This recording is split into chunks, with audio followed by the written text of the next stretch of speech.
I looked around that dinner table and realized I was completely alone in my own family. "They've been inside my house," I whispered. "Someone is trying to steal from us." My son Ethan let out a tired sigh and rubbed his forehead. "Mom, you're being paranoid again." Vanessa smiled at me the way people smile at someone they no longer take seriously. "Liliana, maybe it's time to think about getting some help." Even my granddaughter Sophie couldn't look me in the eyes. My heart shattered quietly inside my chest. Then came the knock at the door. 2 police officers stepped into the dining room. And suddenly, nobody at that table was smiling anymore. If this story touched your heart, please take a moment to like and subscribe. Stories like this remind us how painful it can be when the people we love stop believing us. And I'd really love to hear from you in the comments. Have you ever been misunderstood by your own family? Tell me where you're watching from and what time it is there right now. I read every single comment. 3 years after my husband died, the house still sounded like him. That's the strangest thing about losing someone after 45 years together. They disappear from the world, but somehow they remain inside the walls, in the creak of the hallway floorboards, in the coffee stains on old newspapers, in the quiet hum of the heater at night. Thomas Wells had been gone for 3 winters, but every morning I still reached for the right side of the bed before remembering it was cold. I lived alone in the same 2-story home in Dayton, Ohio, where we raised our boys. The white paint on the porch was peeling now, and the maple tree in the front yard had grown so large it shaded almost half the lawn. Thomas used to joke that the tree would outlive all of us. Some days, I thought he might have been right. I kept myself busy the best I could. I volunteered at the church twice a month. I baked when my nerves got bad. I reread old mystery novels before bed because silence felt too loud otherwise. But grief is a strange roommate. It waits quietly in corners until something tiny brings it rushing back. Like seeing his reading glasses still sitting beside the recliner. Or hearing a song from 1978 in the grocery store. Or watching families laugh together at restaurants while you sit alone with cold coffee. The hardest part wasn't even missing Thomas. It was realizing how quickly people change after death enters a family, especially family. My oldest son Ethan used to call me almost every day. When he was younger, he'd stop by after work just to sit at the kitchen counter and complain about traffic or bills or football scores. He used to hug me before leaving, real hugs, not those quick one-armed pats people give when they're already halfway out the door. But after he married Vanessa, little things began shifting. At first, it was subtle. Missed calls, shorter visits, holidays that somehow became too complicated. Then eventually, Ethan only came over when Vanessa came too. And whenever Vanessa entered my house, it felt like someone opening a window during winter. The entire room changed temperature. She was beautiful in the polished magazine cover kind of way. Perfect hair, perfect nails, perfect smile that never quite reached her eyes. Vanessa had a talent for sounding kind while making you feel small. "Oh, Liliana, you really shouldn't lift heavy boxes at your age." "Oh, Liliana, are you sure you remembered your medication today?" "Oh, Liliana, maybe let Ethan handle the finances now. It gets confusing. Always gentle, always smiling, always planting tiny seeds." At first, I ignored it. Families are complicated, I told myself. Marriage changes people. Maybe Ethan was stressed. Maybe I was too sensitive. But deep down, I knew something had changed in my son. And the truth was, I missed him terribly. One rainy Thursday evening, I stood at the kitchen sink washing dishes when I noticed headlights outside. Ethan's SUV pulled into the driveway. My heart actually lifted. I dried my hands too quickly and nearly dropped the towel hurrying to the front door. "Ethan," I said, smiling, before I even opened it fully. But the smile faded when I saw Vanessa climbing out of the passenger seat behind him. "Hey, Mom," Ethan said distractedly as he stepped inside. Vanessa kissed the air near my cheek. "Liliana, your roses look tired. You should really trim them before winter." Not hello. Not how are you. Just criticism wrapped in politeness. I told myself not to react. "I made chicken soup," I said. "There's plenty." "Oh, we can't stay long," Vanessa replied immediately. Ethan wandered into the living room while scrolling through his phone. I watched him sit in Thomas's old recliner without even realizing what that chair still meant to me. That hurt more than it should have. Vanessa slowly walked around the room, her eyes moving carefully over everything. The bookshelves, the antique clock, the framed photographs. Then her attention landed on the hallway leading toward Thomas's old office. "You still keep his room exactly the same?" she asked. "It's not a room," I answered quietly. "It was his office." She tilted her head sympathetically. Sometimes holding on too tightly can prevent healing. There it was again. That tone, that soft voice people use when speaking to children or patients. Before I could respond, Ethan looked up from his phone. "Mom, Vanessa's just worried about you." I laughed softly, but there wasn't humor in it. "Funny," I said. "Nobody worried about me until your father died." The room fell silent. Ethan sighed heavily. "Can we not do this tonight? Do this." As if grief was an inconvenience, as if loneliness was something embarrassing. Vanessa stepped in smoothly before the tension could grow.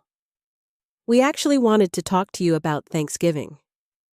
"Oh, we thought maybe this year would be easier if we hosted instead," she said carefully. "Less stress for you." I stared at her. For 38 years, Thanksgiving had happened in this house. Thomas carving turkey at the head of the table, football on television, the boys arguing over pie. That house carried memories in every wall. And suddenly, Vanessa wanted to move everything somewhere newer and prettier and easier. "I can still cook," I said. Vanessa smiled again. "Of course you can." But her eyes said something else entirely. Ethan rubbed the back of his neck. "Mom, nobody's saying you can't." But they were. Not directly. That's how it begins sometimes. Not with cruelty, with replacement. Little by little. Decision by decision. Until one day your own life no longer belongs to you. I excused myself and walked into the kitchen before either of them could see the tears gathering in my eyes. I stood there gripping the counter, breathing slowly. Then I heard Vanessa's voice drift from the living room. "She's getting more emotional lately. Quiet, controlled, clinical," Ethan answered in a lower voice. "She misses Dad." "I know," Vanessa replied, "but we should probably start thinking ahead." Thinking ahead. Something about those words chilled me instantly. I don't know why. Maybe it was instinct. Maybe it was fear. Or maybe after 67 years of life, women simply learn when danger enters a room. I walked back into the living room pretending I hadn't heard anything. Vanessa's smile returned immediately. Ethan stood up. "We should head out." At the front door, he hugged me quickly. Quickly, like a task. "I'll call you tomorrow," he said. But he didn't. After they drove away, I locked the front door and leaned against it in silence. The house felt colder than usual. I walked slowly down the hallway toward Thomas's office. The room still smelled faintly like old paper and cedarwood. His desk remained exactly where he left it. Legal pads stacked neatly, pens aligned perfectly. Thomas had always believed important things should stay organized. I sat in his chair and opened the bottom drawer carefully. Inside was the small, locked wooden box he'd asked me never to throw away. Someday, he'd told me during the final months of his illness, "You may need what's in here." At the time, I thought grief medication was making him overly dramatic. Now, I wasn't so sure. I touched the top of the box gently, and for the first time since Thomas died, I felt afraid inside my own home. The first time I noticed something was wrong, I convinced myself it was probably nothing. At my age, you learn to question your own memory before you question other people. That's what makes growing older so dangerous. You start apologizing for instincts that used to protect you. 3 days after Ethan and Vanessa visited, I woke up just before dawn to the sound of wind rattling against the kitchen windows. Ohio winters always arrived early in Dayton, carrying that sharp cold that slipped under doors and settled into your bones. I wrapped Thomas's old cardigan around myself and shuffled downstairs to make coffee. That's when I saw the back door. Open, not wide open, just enough for the freezing air to creep inside. I stopped walking immediately. For several seconds, I simply stared at it. I always locked that door before bed. Always. Thomas used to joke that I checked locks like a prison guard every night. I moved slowly toward it, my pulse suddenly unsteady. The chain was hanging loose, the deadbolt unlocked. Cold air brushed against my face as I looked outside into the gray morning darkness. Nothing moved. The backyard sat perfectly still beneath bare winter trees. But something deep in my stomach twisted painfully. I closed and locked the door quickly, then stood there gripping the handle harder than necessary. Maybe I forgot. That's what I told myself. People forget things, especially after 65, especially after loss, especially when they live alone. But even as I tried calming myself down, I knew something felt wrong. Very wrong. I carried my coffee down the hallway toward Thomas's office. The moment I stepped inside, my chest tightened. The desk chair had been moved slightly.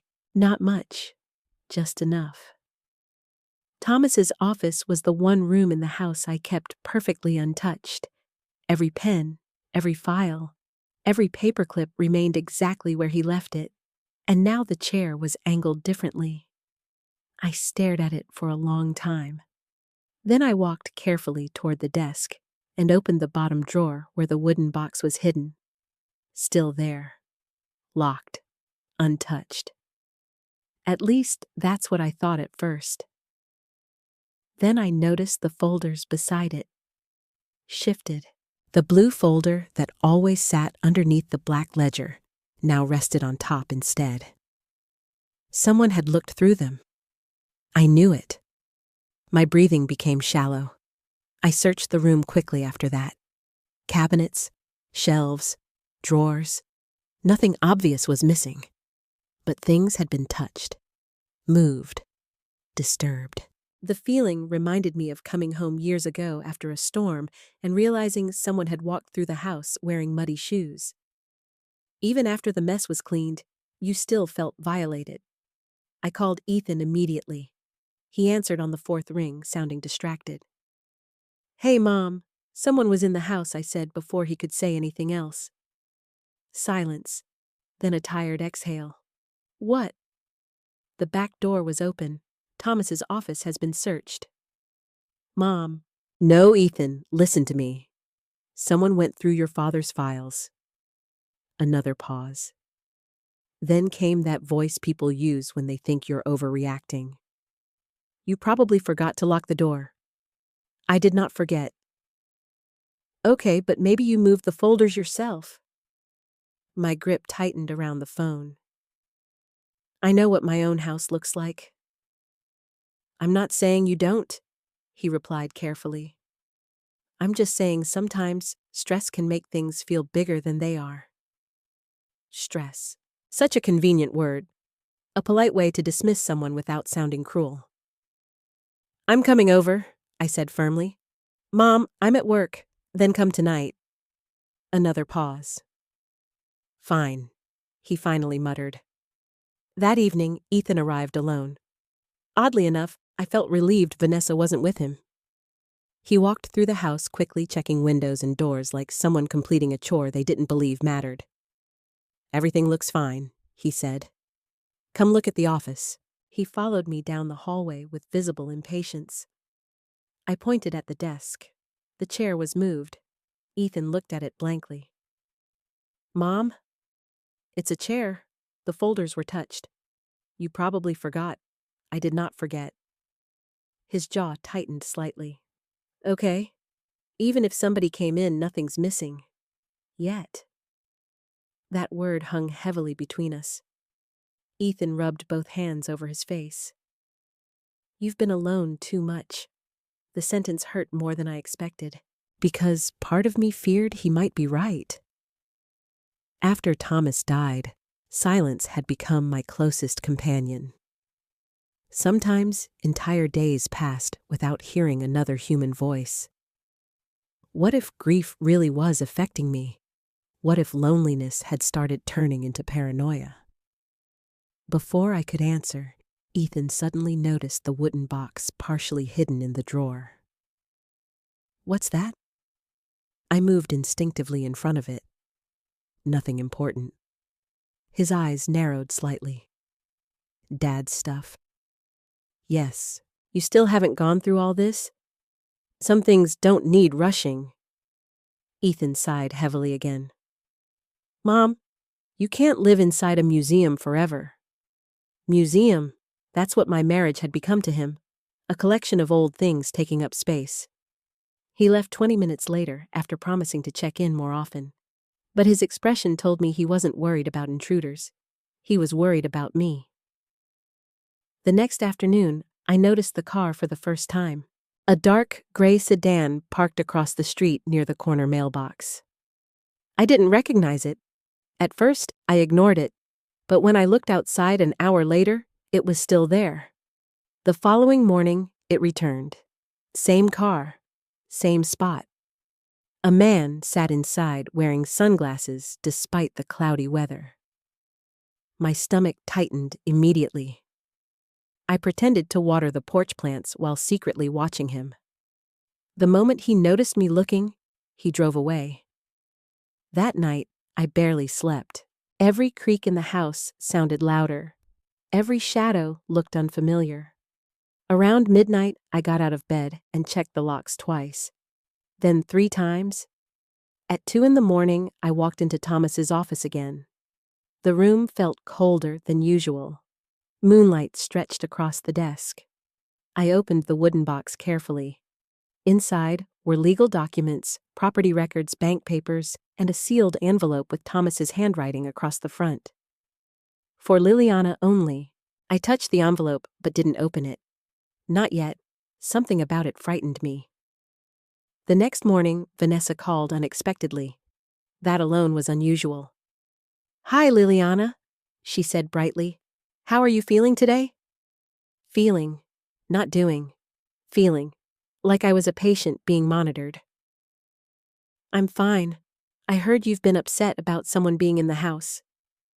So Ethan told her. Of course he did. There was someone in the house. A soft pause. Then came that gentle voice again. "Liliana, have you thought about maybe talking to someone? Grief counseling can help with anxiety?" There it was. Not concern. Positioning. Tiny suggestions repeated over time until they start sounding like truth. "I'm not confused," I said sharply. "I didn't say you were." But she had, without saying it directly. That's how manipulation works best. It whispers. Never shouts. After we hung up, I stood frozen in the kitchen for a long time. Then I walked to the front window. The gray sedan was back, parked across the street, watching the house. And this time, I was absolutely certain I wasn't imagining it. 2 days later, Vanessa called and announced the family dinner like she was planning a corporate event. "We really need time together," she said warmly over the phone. "Everyone's been stressed lately. Everyone." That word almost made me laugh. The only person truly stressed was me, and somehow, I was also the only one nobody believed. "I don't know if I'm up for hosting," I told her carefully. "Oh, nonsense," Vanessa replied immediately. "This house has always been the center of the family." The sentence sounded sweet on the surface, but something about it unsettled me deeply, because Vanessa never cared about family traditions before. For the past 3 Thanksgivings, she'd complained about my old dining chairs, my crowded kitchen, my outdated serving dishes. Now suddenly, she wanted everyone gathered in my home, at my table, around my memories. "We'll handle everything," she continued smoothly. "Food, wine, cleanup. You just relax." Relax. Another word people use when they want control. "When is this dinner?" I asked. "Saturday night. 3 days away." Before I could answer, she added casually, "Caleb's coming too." That surprised me. Thomas and I used to joke that our younger son Caleb was born suspicious. Unlike Ethan, Caleb never trusted charm easily. He asked questions. He noticed details. Vanessa and Caleb tolerated each other but barely. The idea that she invited him willingly felt strange. "Fine," I finally said quietly. "Wonderful," Vanessa answered. "Oh, and Ethan mentioned you've been anxious lately. We'll make this a peaceful evening." Anxious. There it was again. Not afraid, not concerned. Anxious. A word that slowly turns a woman's instincts into symptoms. After we hung up, I stood in the kitchen staring at the wall for nearly a minute. Then I walked straight to the front window. The gray sedan was gone. But somehow that didn't make me feel safer. That afternoon, I decided to clean the dining room before the weekend. If strangers were going to sit at my table pretending to love me, at least the house would look dignified. I polished silverware that hadn't been used since Thomas's funeral luncheon. As I dusted the china cabinet, memories hit me in waves. Thomas laughing with turkey gravy on his tie. Ethan and Caleb wrestling over dinner rolls as boys.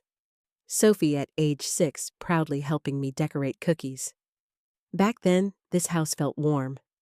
Now, it felt watched. Around 4 in the afternoon, I carried a box of old table linens upstairs to the hallway closet. On my way back down, I heard voices outside near the side yard. I froze instantly. A man's voice. Low, muffled. Then Vanessa's voice. I moved quietly toward the kitchen window and peeked through the curtains. Vanessa stood beside a dark-colored SUV parked near the curb. And beside her was a man I had never seen before. Tall, broad shoulders, dark coat. He wasn't smiling. Vanessa handed him something. An envelope. My pulse immediately quickened. The man glanced toward the house, and I stepped back so quickly my shoulder hit the wall. A second later, I carefully looked again. The SUV was pulling away. Vanessa remained standing outside, fixing her hair, like nothing unusual had happened. Then she walked toward my front door. By the time I opened it, she wore that same polished smile. "Liliana," she said brightly. "I was nearby and thought I'd stop in." I stared at her. "You didn't mention you were coming." "Oh, I know. I just wanted to check on you." Her eyes drifted briefly past me into the hallway. Scanning. Searching. I noticed immediately. "Who was the man outside?" I asked. Her expression didn't change. "What man? The man you were talking to?" A tiny pause. Barely noticeable. Then she laughed softly. "Oh, that was nobody. Just someone helping Ethan with a business issue." Business issue? Another vague answer. Another smooth deflection. She stepped inside before I invited her. I hated that. Thomas always believed entering someone's home without permission revealed character. Vanessa wandered slowly through the dining room. "You've kept this place exactly the same," she murmured. "It's my home." "Of course." Again that tone, agreeing without agreeing. Then her eyes landed on the hallway leading toward Thomas's office. "You still go in there every day?" she asked. "Yes." "Doesn't it make moving on harder?" The question pierced me. People who truly understand grief never ask you to move on. "I'm not trying to erase my husband," I answered coldly. Vanessa tilted her head sympathetically. "Nobody's asking you to erase him." But again, it felt like they were. Little by little. Memory by memory. She followed me into the kitchen while I made tea neither of us really wanted. "You know," she said casually, "Ethan worries about you living alone." "I've lived alone for 3 years. I know. But lately—" She hesitated carefully. "You've seemed frightened." "I have reasons." "Liliana?" Her voice softened. "Sometimes after major loss, people can become suspicious of things that aren't really happening." There it was. Finally. Not directly calling me unstable, just carefully leading the conversation there. I stared at her across the kitchen counter. "Do you think I'm imagining things?" "No," she said quickly. "I just think stress can affect perception." Perception, not reality. Perception. The woman could turn manipulation into poetry. Before I could respond, she smiled brightly again. "Oh, I almost forgot." She reached into her purse and pulled out a folder. My stomach tightened instantly. "What's that? Nothing serious?" she said lightly.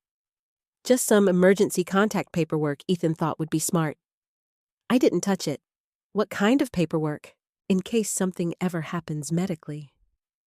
I stared at the folder without opening it. "No." Her smile flickered slightly. "You haven't even looked at it." I said no. For the first time since I'd known her, a flash of irritation crossed Vanessa's face. Only for a second. But I saw it. Then the sweetness returned instantly. "Of course," she said softly. "I just worry because you've been forgetting things." My chest tightened. "I am not forgetting things." "No one's attacking you." But that was exactly what it felt like. An attack disguised as concern. She left 20 minutes later after kissing my cheek again. The second her car disappeared down the street, I locked every door in the house. Then I picked up the folder she'd left behind on the kitchen counter. My hands trembled slightly as I opened it.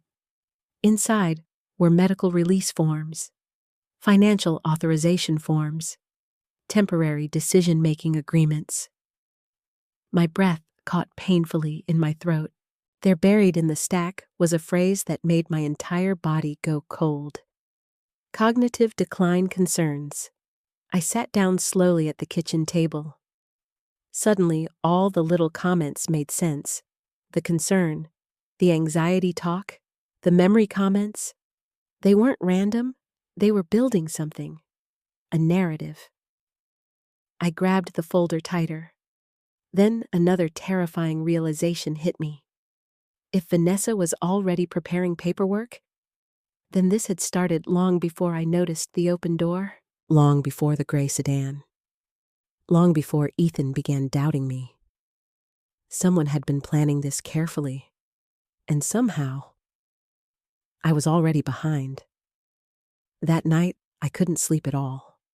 Around midnight, I walked quietly into Thomas's office again and stared at the wooden box hidden in the drawer. Then I finally noticed something I'd missed before. One of the sealed envelopes inside had been opened previously and carefully resealed. I didn't sleep at all that night. Every sound inside the house made my body tense. The refrigerator humming, branches scraping against the siding, the heater clicking on. At one point, around 3 a.m, I actually got out of bed and walked through the entire house, carrying Thomas's old flashlight like some frightened child. But fear changes people, especially when no one believes you. By sunrise, I had already made a decision. I was going to talk to Ethan alone. Not with Vanessa beside him. Not with her soft voice twisting every conversation. Just me and my son, the way it used to be. I called him around 9. "Can you come by tonight?" I asked quietly. A pause.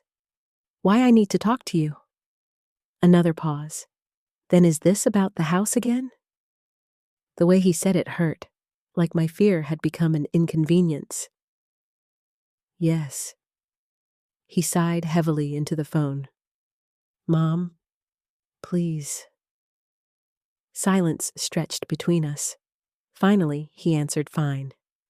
After work, the entire day crawled by painfully slowly. I tried distracting myself by baking banana bread, but I burned the first loaf because I kept staring out the kitchen window, expecting that gray sedan to return. It never did. Oddly enough, that frightened me even more. By 6:30 that evening, Ethan arrived. Alone. For a moment, relief washed over me. Maybe this conversation still had a chance. He stepped inside, wearing his winter coat and loosened tie, looking exhausted already. "You okay?" he asked automatically. No warmth behind it, just routine politeness. "I made coffee. I can't stay long." "Of course not." We sat at the kitchen table where I used to help him with math homework when he was 10 years old. Back when he trusted me. Back when I trusted him, too. For a few seconds, neither of us spoke. Then I slid the folder Vanessa left across the table toward him. His eyes narrowed immediately. "What's this?" "She brought it here yesterday." He opened it slowly. As he flipped through the pages, his expression became guarded. "It's just precautionary paperwork." "Precautionary for what? In case something happens medically." "Why does it mention cognitive decline?" His jaw tightened.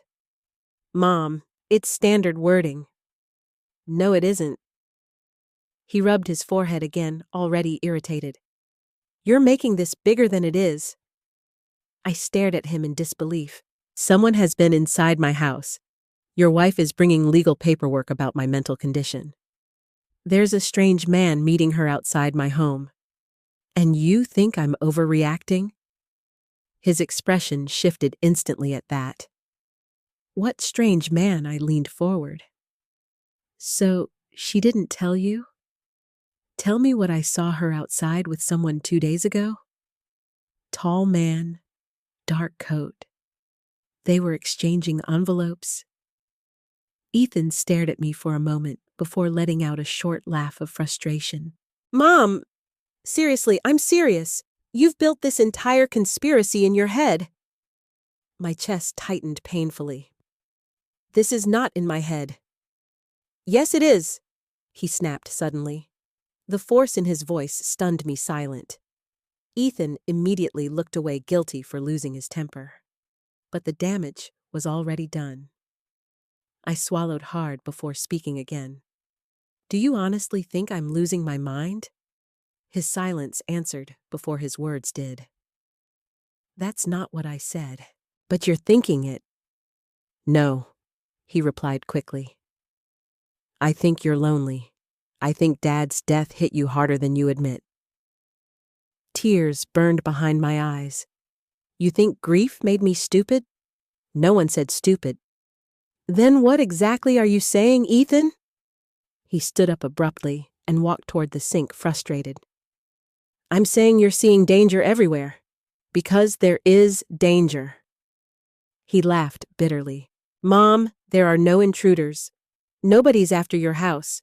Nobody's plotting against you. You don't know that." "Yes, I do." How he turned around sharply. "Because Vanessa would never do something like that." There it was. Not logic, not evidence. Faith. Complete blind faith in his wife. I looked at my son standing in my kitchen and suddenly realized something horrifying. He had already chosen who to believe. And it wasn't me. "I found opened envelopes in your father's office," I whispered. Ethan froze slightly. "What, someone searched through Thomas's papers?" "You probably opened them yourself and forgot." The second he said it, something inside me cracked. Forgot. That word again. Always forgetting. Always confused. Always anxious. Tiny labels repeated over and over until they became chains. I stood up slowly from the table. I know what you and Vanessa are doing. His face hardened instantly. What does that mean you're trying to convince everyone I'm unstable? That is insane. No, I answered quietly. What's insane is how quickly my own son stopped trusting me. His expression shifted from anger to disbelief. You think I'm trying to hurt you? I think Vanessa is manipulating you. Stop blaming my wife for everything. I'm blaming the woman leaving paperwork about mental decline in my kitchen. That paperwork was to help you. No. It was to control me? The room fell silent. Heavy. Painful. Then Ethan said the sentence I think I'll remember for the rest of my life. Mom, you're acting paranoid. The words hit harder than shouting would have, because he sounded sincere. Like he truly believed it. Like somewhere along the line, I had become someone fragile and irrational in his eyes. I stared at him across the kitchen, remembering the little boy who used to run into my arms after nightmares. Now, I was the nightmare. I sat back down slowly because my knees suddenly felt weak. You know what hurts the most? I asked softly. Ethan looked exhausted now, more than angry. What? That you don't even realize she's changing you.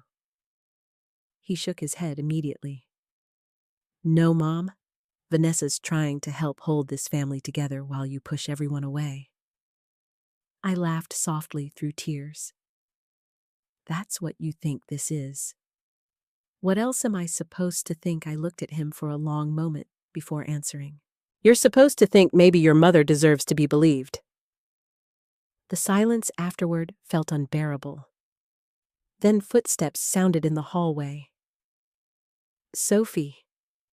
I hadn't even realized she'd come in behind Ethan. She stood near the kitchen entrance, clutching her phone, looking nervous. Dad? She asked quietly. Ethan immediately softened his voice. It's okay, sweetheart. But Sophie looked at me uncertainly. Not lovingly, not comfortably, carefully, like she wasn't sure what version of me she'd find. That hurt more than Ethan's words somehow. Sophie, I whispered, do you think I'm crazy too? Her eyes widened instantly. No, but hesitation followed immediately after. And hesitation can break a heart just as deeply as cruelty. She looked at her father helplessly. Mom says stress can make people imagine things.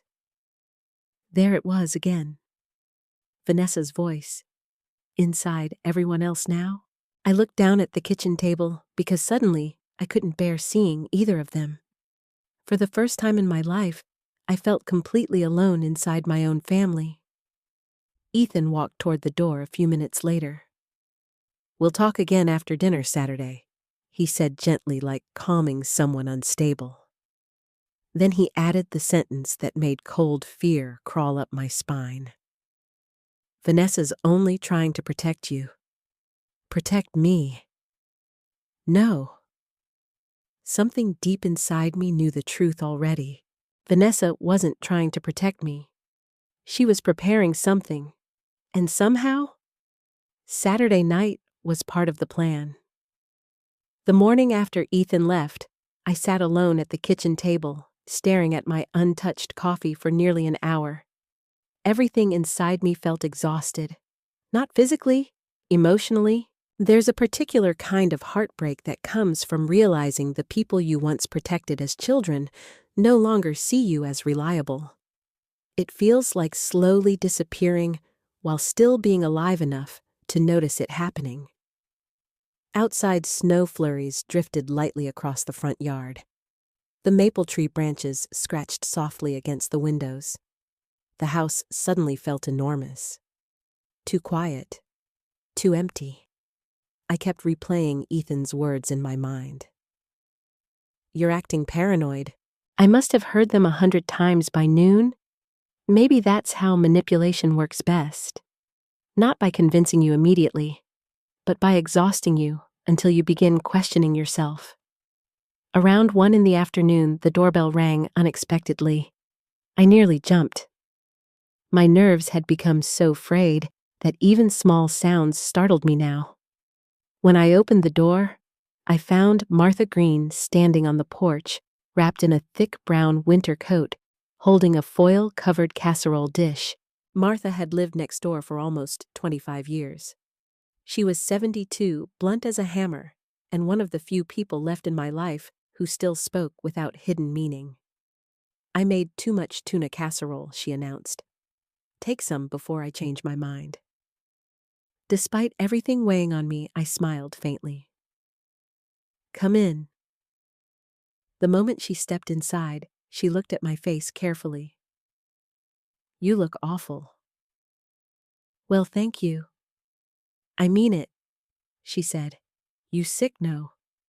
You crying?" I hesitated too long. Martha narrowed her eyes immediately. "What did Ethan do?" That almost made me laugh. Why assume Ethan? Because children break your heart faster than strangers.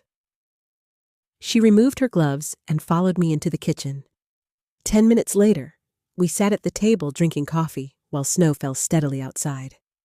I didn't plan to tell her anything. But loneliness weakens caution. Eventually the words spilled out. The open door. The moved papers. The strange car. Vanessa's paperwork. Ethan calling me paranoid. I expected Martha to give me the same careful look everyone else had started giving me lately. Instead, she listened silently. Really listened. When I finished, she leaned back slowly in her chair. "Well," she said, "you're not crazy." My eyes burned unexpectedly. 3 simple words. You're not crazy. I didn't realize how badly I needed someone to say them until that moment. Martha sipped her coffee calmly. "Actually," she continued, "I was going to mention something yesterday." A chill crept down my spine instantly. "What?" She glanced toward the window. "I saw somebody coming out of your house Tuesday afternoon." Every muscle in my body tightened. "What?" Martha nodded firmly. "Tall guy, dark jacket." I thought maybe Ethan hired somebody for repairs until I realized the man kept looking around like he didn't want to be seen. My pulse began pounding. What did he look like? Big shoulders, dark hair, mean face. Greg. It had to be him. When was this? Maybe around 4:30? That was the exact time I'd been grocery shopping. "He used a key?" I asked quietly. "No, at least I don't think so." Martha frowned, thinking. Looked more like someone let him in. My stomach dropped. Someone let him in. Vanessa. Martha leaned closer across the table. "Liliana. What exactly is going on?" For a second I considered lying, pretending everything was fine. But I was too tired for pretending anymore. "I think someone's trying to take this house." The words sounded insane out loud, even to me. But Martha didn't laugh. Instead, she asked the question nobody else had asked. "Do you have proof?" I hesitated. Then I stood slowly and walked toward Thomas's office. Martha followed me quietly. The room suddenly felt different with another person inside it. Less haunted somehow. I opened the desk drawer and removed the folder containing the paperwork Vanessa had left. Martha adjusted her glasses while reading through the documents. Her expression darkened instantly. "Oh, hell no. What, she's building a legal record?" I stared at her. "What does that mean? It means somebody wants documentation saying you're mentally unstable?" The room spun slightly. Hearing another person say it aloud made everything terrifyingly real. Martha flipped through the pages more aggressively now. These forms mentioned diminished memory, emotional instability, impaired judgment. She looked up sharply. Has Vanessa been talking about your mental state around other people? Yes. Repeatedly? Yes. Martha slammed the folder shut. That woman's laying groundwork. I sat down heavily in Thomas's chair. Suddenly my fear no longer felt abstract. It had shape now. Direction, intent. Martha walked slowly around the office while thinking. Then she stopped near the filing cabinet. Did Thomas leave financial records? Yes. Property documents, yes. Anything valuable? I thought carefully before answering. Thomas handled most of our legal paperwork himself. He always said keeping copies mattered. Martha crossed her arms. Then that's what they're after. A terrible silence settled over the room. Then Martha noticed the opened envelope sitting separately on the desk. What's that? I found it resealed. Open it. I haven't been able to.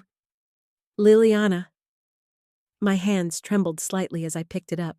Thomas's handwriting across the front nearly shattered me all over again. For Liliana only.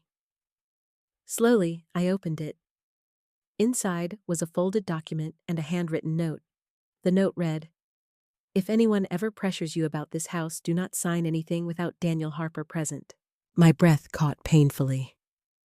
Beneath the note sat legal documents stamped with official seals. I didn't fully understand them yet, but Martha immediately pointed to one section. Wait. She leaned closer. This mentions conservatorship protection. The word sent ice through my veins. Conservatorship, control, authority, power over another person's finances and decisions. My hands started shaking harder now. Thomas knew. Somehow before he died. Thomas knew this might happen. Martha looked genuinely alarmed now. You need a lawyer immediately. I don't even know who to trust anymore. Trust your husband, she said firmly. He clearly saw something coming. We spent the next hour carefully examining every document inside the wooden box. Property records, trust documents, legal correspondence. Then finally, buried beneath old insurance papers, I found something else. A photocopied transfer form.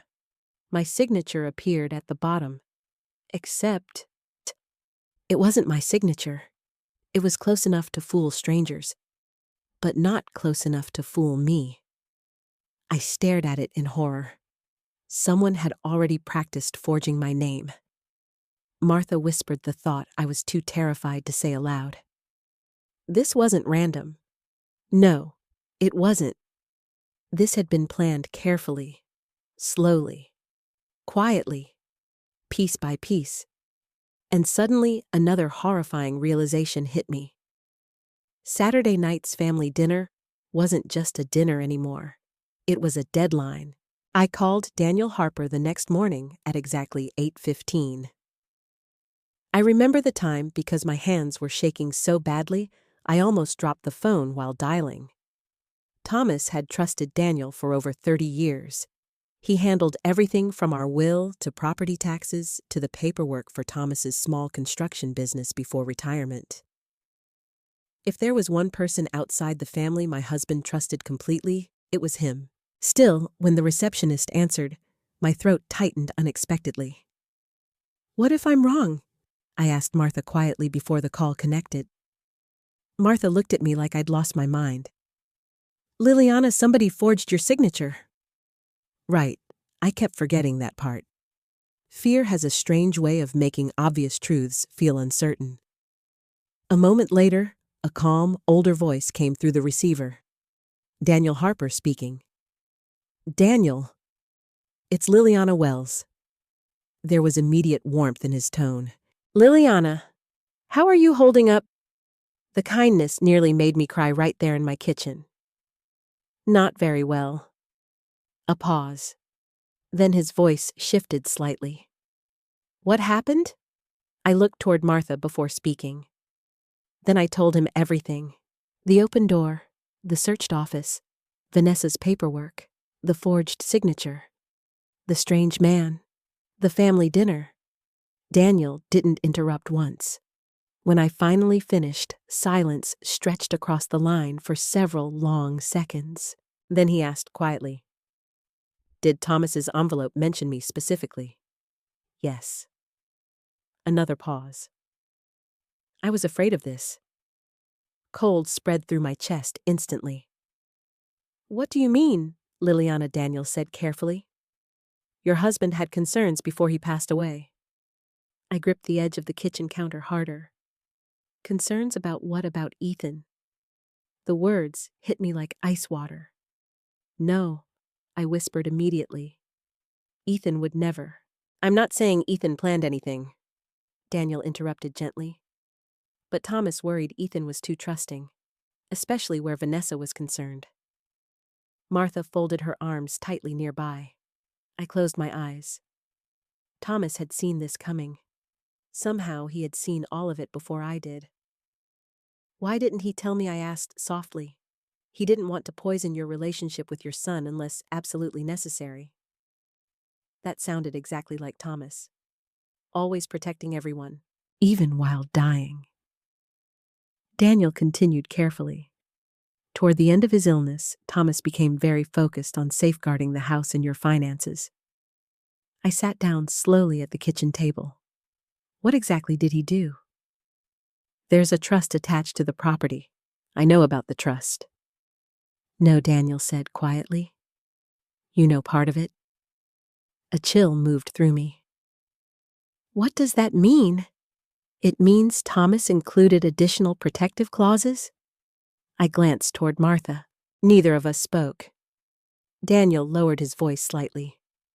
"Liliana, has anyone pressured you to sign documents yet?" "Yes. Have you signed anything?" "No." "Good. Listen to me carefully now." His tone became firm in a way I'd rarely heard before. "Do not sign anything, not medical forms, not financial forms. Nothing." Fear curled deeper inside my stomach. "Daniel, what's happening? I think someone may be preparing to argue that you're mentally unfit to manage your own affairs." Even though Martha had already said it yesterday, hearing it from Daniel made the threat feel horrifyingly official. I suddenly couldn't breathe properly. "They can't do that. They can try." I pressed my hand against my chest.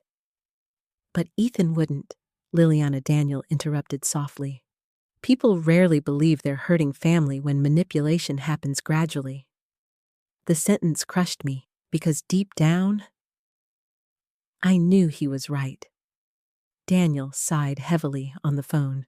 "Thomas specifically worried about emotional pressure after his death, especially once you were alone." Tears blurred my vision. He knew me too well. "Yes," Daniel said quietly. "He did." For several seconds, neither of us spoke. Then Daniel asked, "Did you find all the documents inside the wooden box?" "I think so." "No. There's another file." I looked toward Thomas's office immediately. "What file?" "Dark green folder, marked under property records." Martha and I hurried into the office while keeping Daniel on speakerphone. My hands shook as I searched the cabinet. Finally hidden behind old insurance binders, I found it. Dark green. Exactly where Daniel said. "Oh my God," Martha whispered. Inside were copies of property deeds, trust agreements, and handwritten notes from Thomas. One note stood out immediately. "If anyone attempts to remove Liliana's financial independence through coercion or fraudulent medical claims, all inheritance distributions connected to the family trust are suspended pending investigation." I stared at the sentence in shock. "Daniel?" "Yes. What does this mean?" "It means Thomas built legal protections specifically against manipulation." I sat heavily in Thomas's desk chair again. My husband had known. Not imagined. Known. Suddenly, memories began replaying differently inside my mind. Vanessa insisting on helping with finances after Thomas died. Vanessa asking detailed questions about the house. Vanessa encouraging Ethan to simplify things. All those tiny moments I dismissed. Daniel's voice pulled me back. There's something else you need to know. Fear returned instantly. What the trust only remains fully protected while you're considered mentally competent. The room went silent. Martha swore quietly under her breath. Now everything made sense. Every comment, every accusation, every gentle little suggestion about confusion and memory problems. They weren't random concerns. They were building a legal case. I suddenly felt nauseous. They're trying to take the house. Yes, Daniel answered bluntly. I believe they are. The words shattered whatever denial I still had left. I lowered my face into my hands. My own family. Daniel's voice softened again. Liliana listened carefully. Ethan may not fully understand what Vanessa is doing, but he believes her. Yes, that's enough to destroy me. Silence. Painful silence. Finally, Daniel spoke again. I want you to bring all documents to my office Monday morning. There may not be a Monday morning, Martha muttered darkly. Daniel heard her. What's happening? Saturday, I explained the dinner invitation. Another long pause followed. Then Daniel said something that made every nerve in my body tighten. I don't think the dinner is social. What do you mean, I think they expect you to sign something? Martha looked furious now. I knew it. Daniel continued calmly. Liliana, do not confront them yet. They already think I'm unstable. Exactly. Emotional reactions help them. I swallowed hard. What should I do? Stay calm.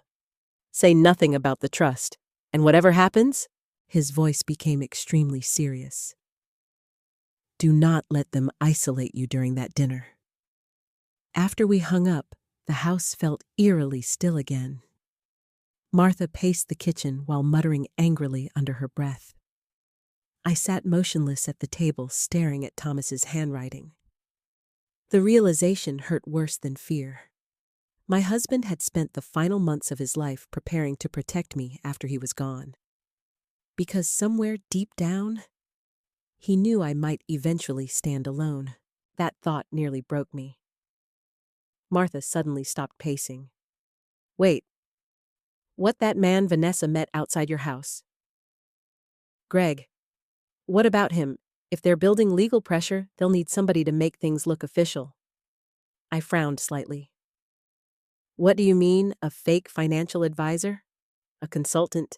Somebody who helps push paperwork? Cold spread through me again. Saturday night. The dinner. The strange man. The documents. It was all connected. I looked toward Thomas's office doorway. For the first time in days, my fear changed into something else. Clarity. They thought grief made me weak. They thought loneliness made me confused. They thought being old meant being powerless. But Thomas had left me something far more valuable than money. He left me the truth. And now? I intended to survive long enough to use it. Saturday arrived gray and bitterly cold. The kind of Ohio winter day where the sky looks heavy enough to collapse. I barely slept the night before. Every hour I checked the locks again. Every sound outside made my pulse jump. But beneath the fear now sat something steadier. Awareness. I finally understood what was happening. And once you understand danger, you stop feeling helpless. You start preparing.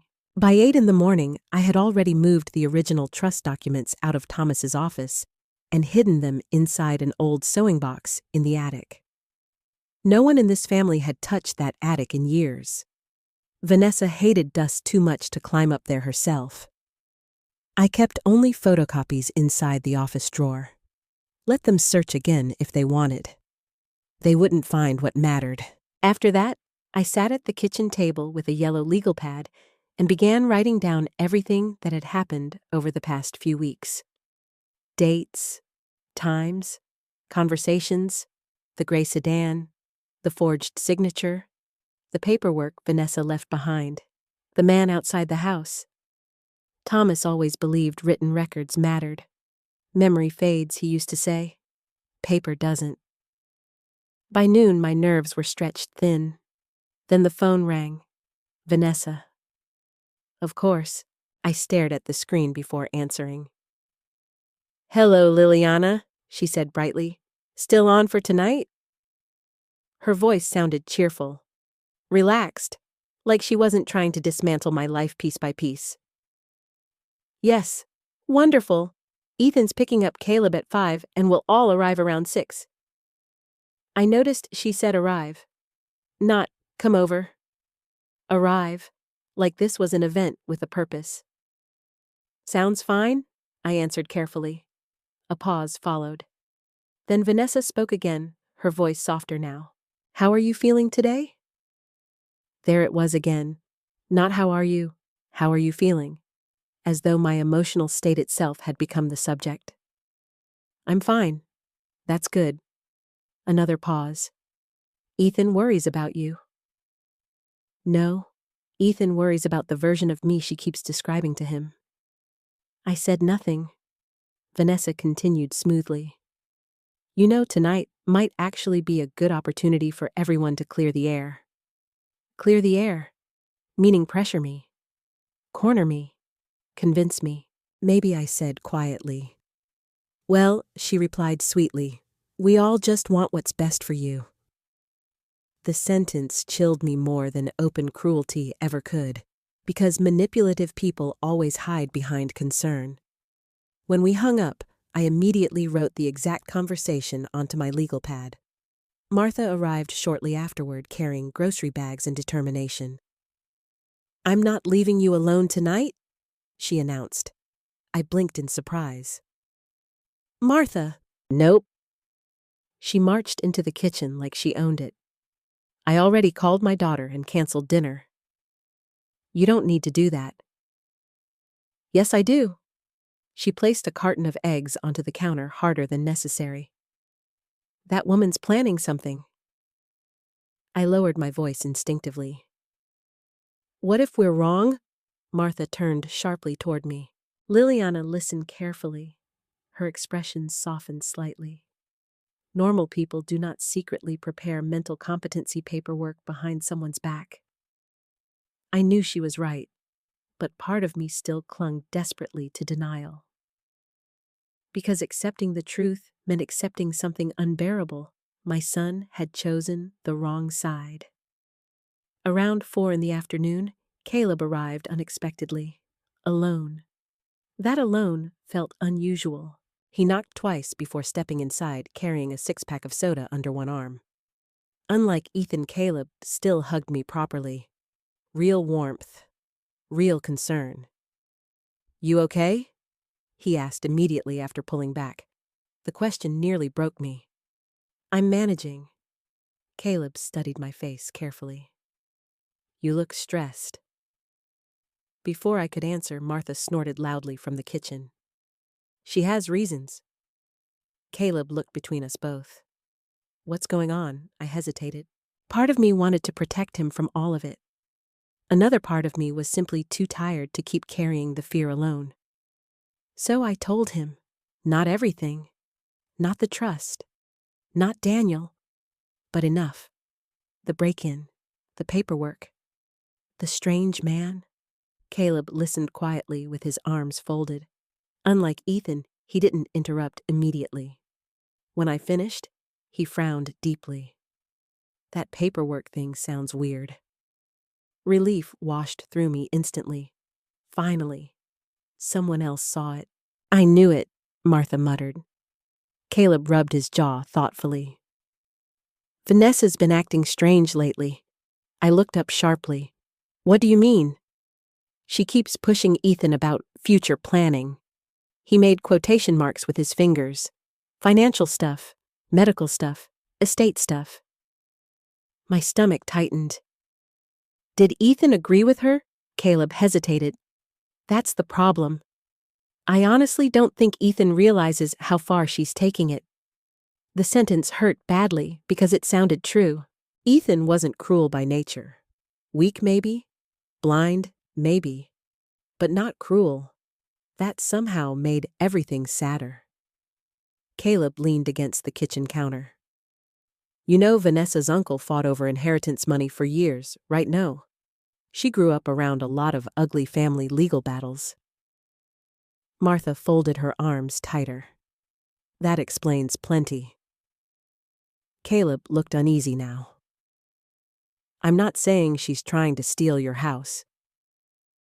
But I asked quietly, but she definitely cares about money more than Ethan notices. The room fell silent again. Then Caleb asked carefully, Who's the guy you saw with her? I don't know. Ethan mentioned a financial advisor lately. I immediately remembered Martha's theory. Yes. Caleb's expression darkened. That's interesting. Why?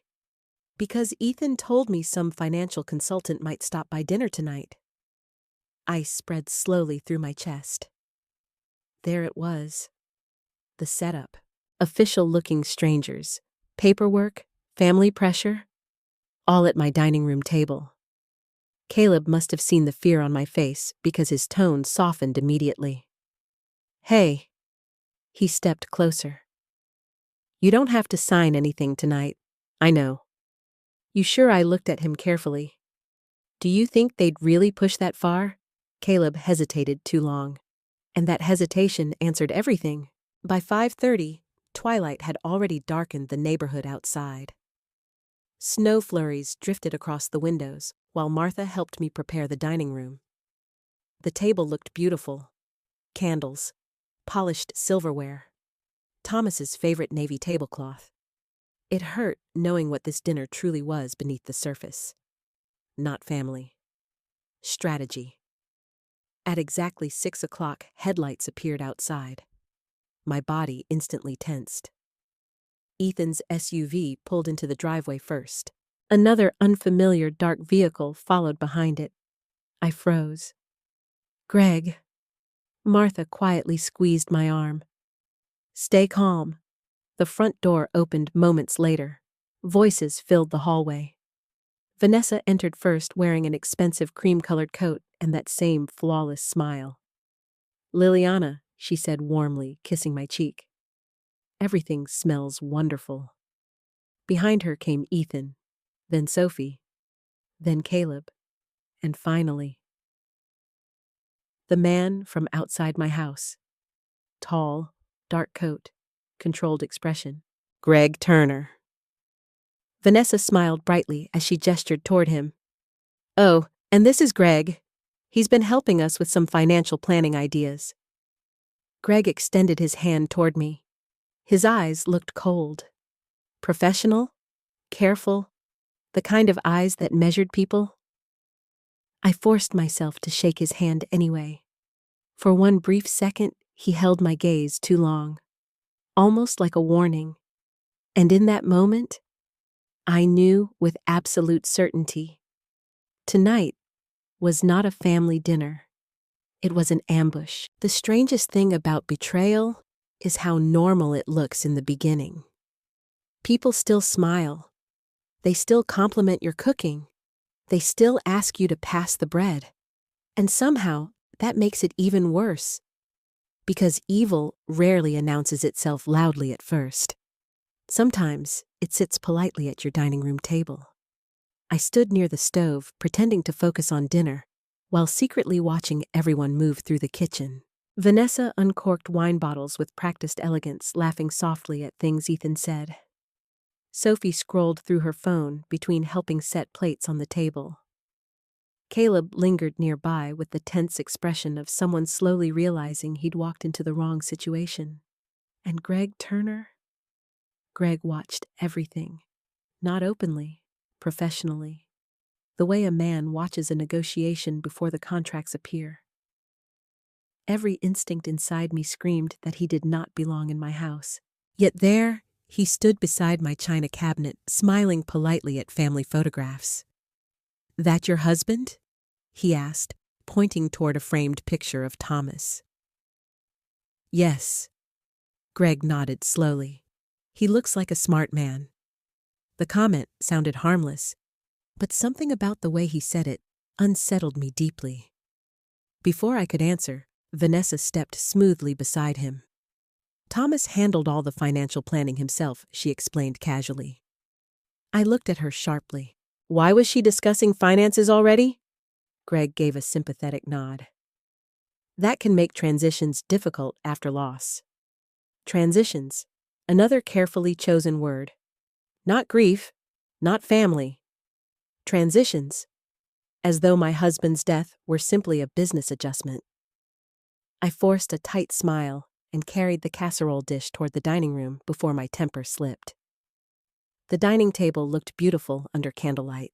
Beautiful enough to fool strangers into thinking this was a loving family gathering. But tension sat beneath every plate. I could feel it. Dinner began quietly enough. For a while, everyone performed normalcy. Sophie talked about school. Caleb mentioned work. Ethan complained about traffic. Vanessa laughed at exactly the right moments. And Greg mostly listened. Watching, always watching. I barely touched my food. Every time I looked at the center of the table, I imagined paperwork appearing there beside the mashed potatoes. Finally, Vanessa leaned back in her chair with a soft sigh. "This feels nice," she said warmly. "We haven't had a peaceful family dinner in a while." Peaceful. The word almost made me choke. Caleb glanced briefly toward me, but stayed silent. Vanessa turned toward Sophie. "Sweetheart, tell Grandma what happened at school this week." Sophie smiled faintly. "I made honor roll again." "That's wonderful," I said honestly. For a brief moment, the tension faded. Then Vanessa smiled at Sophie and added casually, "You know your grandma used to help your dad with homework every night. Her memory was incredible back then."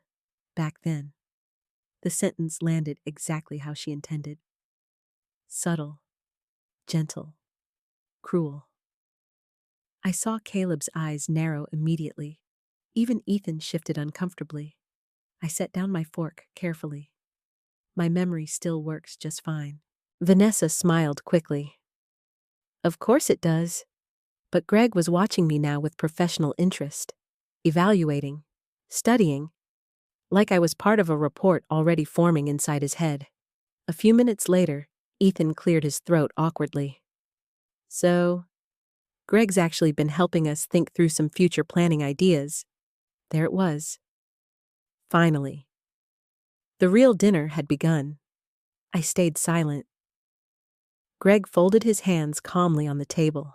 "Nothing complicated," he said smoothly. "Mostly helping families organize long-term financial stability." "I don't need help with my finances," I replied immediately. Vanessa jumped in quickly. "Nobody's saying you do. But that's why he's here." Silence spread across the table. Sophie looked confused now. Caleb leaned back slowly in his chair. Greg maintained that same calm, professional smile. "Actually," he said gently, "these conversations are healthiest before emergencies happen." Emergencies. Another strategic word. Everything tonight revolved around planting fear. Fear of aging, fear of confusion, fear of losing control, then offering themselves as the solution. I looked directly at Ethan. "Did you invite him here to discuss me?" Ethan looked uncomfortable instantly. "No, Mom, not like that." Then how Vanessa reached for her wine glass carefully. "We're just trying to make sure you're protected." "There's that word again," I said quietly. Vanessa blinked. "What word, protected?" My voice sharpened slightly now. "You keep talking about protecting me like I'm incapable of protecting myself. Nobody said incapable. But you keep implying it." Greg jumped in smoothly before Vanessa could answer. Mrs. Wells' families often struggle discussing aging honestly. I turned toward him immediately. You don't know my family? His expression remained perfectly calm. No, ma'am, but I do understand financial vulnerability among seniors. Seniors, not people, not widows, not mothers. Seniors, a category, a risk profile, a business opportunity. Something cold hardened inside me then. I realized Greg wasn't just helping Vanessa. This man had done this before. Many times. Vanessa reached into her purse suddenly. My pulse spiked instantly. Then she placed a thin folder beside her plate. There it was. The trap. We thought maybe tonight we could review a few documents together, she said carefully. Caleb immediately sat forward. What kind of documents? Nothing major, Vanessa answered too quickly. Just temporary financial safeguards. I stared at the folder without blinking. Ethan rubbed the back of his neck nervously. Mom, nobody's forcing anything? No, not forcing. Manipulating. Cornering. Overwhelming. That was smarter. I looked around the table slowly. At my son. At my granddaughter. At strangers discussing my future inside the home Thomas built. And suddenly, grief hit me harder than it had at the funeral. Because this wasn't just about property anymore. It was about erasure. They were slowly replacing me while I was still alive enough to watch it happen. Vanessa opened the folder carefully. These are just preliminary agreements in case you ever need help managing certain responsibilities. I laughed softly. The sound startled even me. Interesting, I whispered. What? Vanessa asked carefully. You all talk about my future like I'm already gone. Nobody's saying that, aren't you? The room went still again. Even Sophie looked uncomfortable now. Greg leaned slightly forward. Mrs. Wells' planning ahead prevents conflict later. I met his eyes directly, and entering someone's home illegally helps planning too. Everything froze. Vanessa's face changed first, just slightly, but enough. Greg's expression remained calm a little too long before answering. I'm sorry you heard me. Ethan looked stunned. Mom, what are you talking about? I pointed toward Greg without breaking eye contact. That man was inside my house earlier this week. Vanessa immediately laughed softly. Liliana, no. My voice cut sharply across the room now. He was here. Ethan looked between us all helplessly. Mom, Greg's never been here before tonight. Yes, he has. You're confused. That word again. Confused. Greg finally spoke again in a measured tone. I think perhaps there's been a misunderstanding. No, I said quietly. There hasn't. Vanessa reached carefully toward Ethan's arm. See what I meant? She whispered softly. Not softly enough. I heard it. And suddenly, I understood something horrifying. Tonight wasn't only about signatures. It was also about witnesses, about creating a scene, about making me sound irrational in front of other people, documenting instability. Caleb seemed to realize it too because his expression darkened immediately. Vanessa, he said slowly, what exactly is this dinner? Her smile flickered for the first time all evening. A family conversation. No, I answered quietly. I looked directly at Ethan then. My son. The boy I once held through fevers and nightmares. The child I protected with my whole life. And I asked the question breaking apart inside my chest. Did you really bring strangers into my home to decide whether I can still control my own life?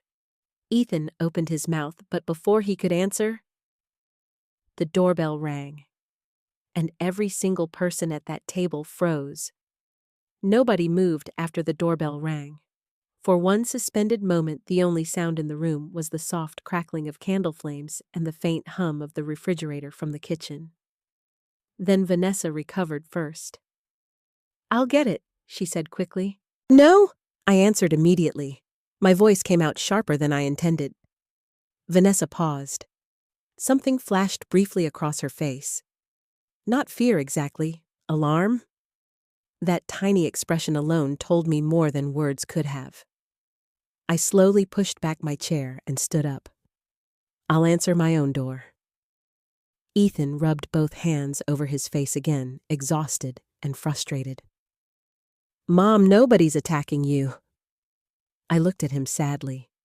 That's the problem, Ethan. He frowned. You don't even see it happening. Without waiting for a response, I walked toward the front hallway. Every nerve in my body felt stretched painfully tight. Part of me thought maybe it was Daniel. Maybe Martha had called someone. Maybe when I opened the door, nobody stood there. Only cold wind and falling snow. I stared at the empty porch in confusion. Then I looked down. A plain, white envelope rested near the welcome mat. My pulse quickened instantly. I bent down slowly and picked it up. No name, no address, just a sealed envelope. From the dining room behind me, I felt everyone watching. I closed the door carefully before turning around.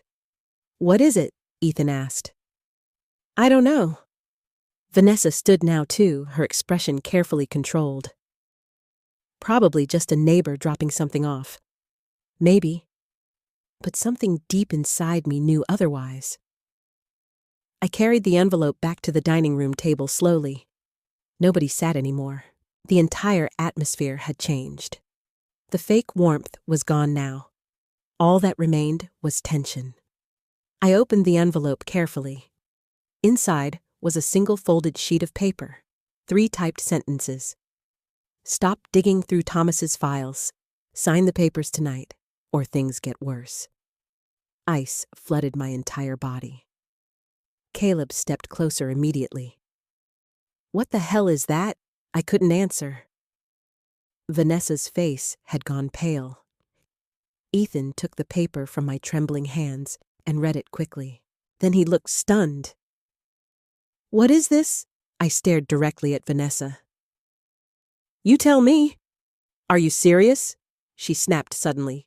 There it was, the mask slipping. Real anger, real panic. You think I wrote this? I think somebody involved in this dinner did? Greg finally stepped forward again with that same maddening, calm expression. Mrs. Wells, this is exactly why emotional assumptions become dangerous. I turned toward him sharply. Dangerous. Yes. His voice remained measured. You're escalating paranoia into accusations. Paranoia. The word snapped something inside me. No, I said quietly. What's dangerous is everyone in this room pretending I'm crazy while threatening notes appear on my front porch.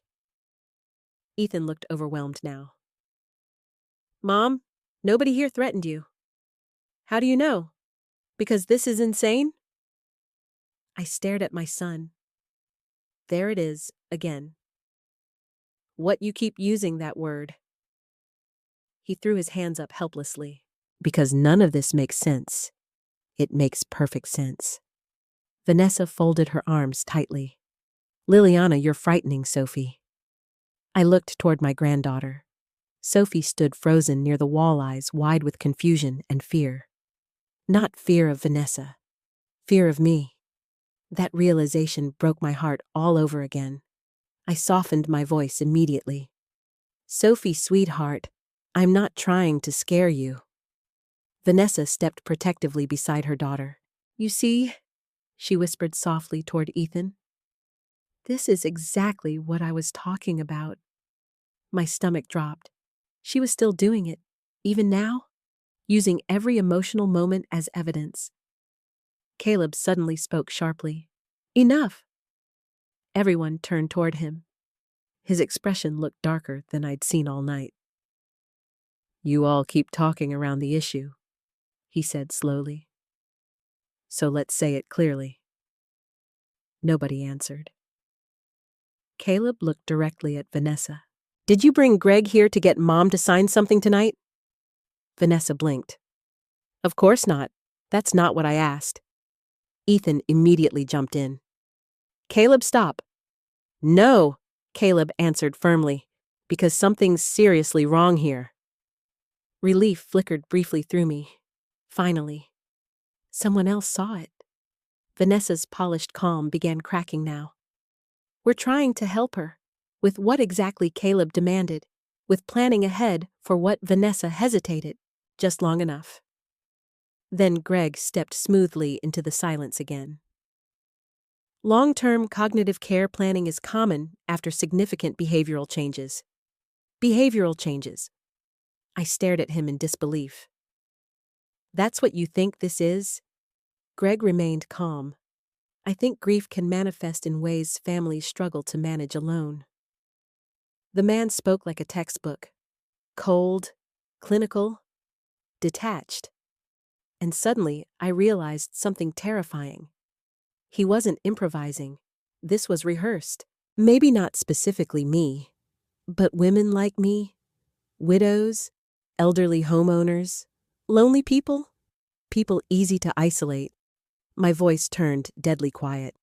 "How many families have you done this to?" Greg's expression hardened slightly for the first time. "I don't appreciate the accusation." "No?" I answered. "I don't think you appreciate being recognized." Ethan looked horrified now. "Mom, stop."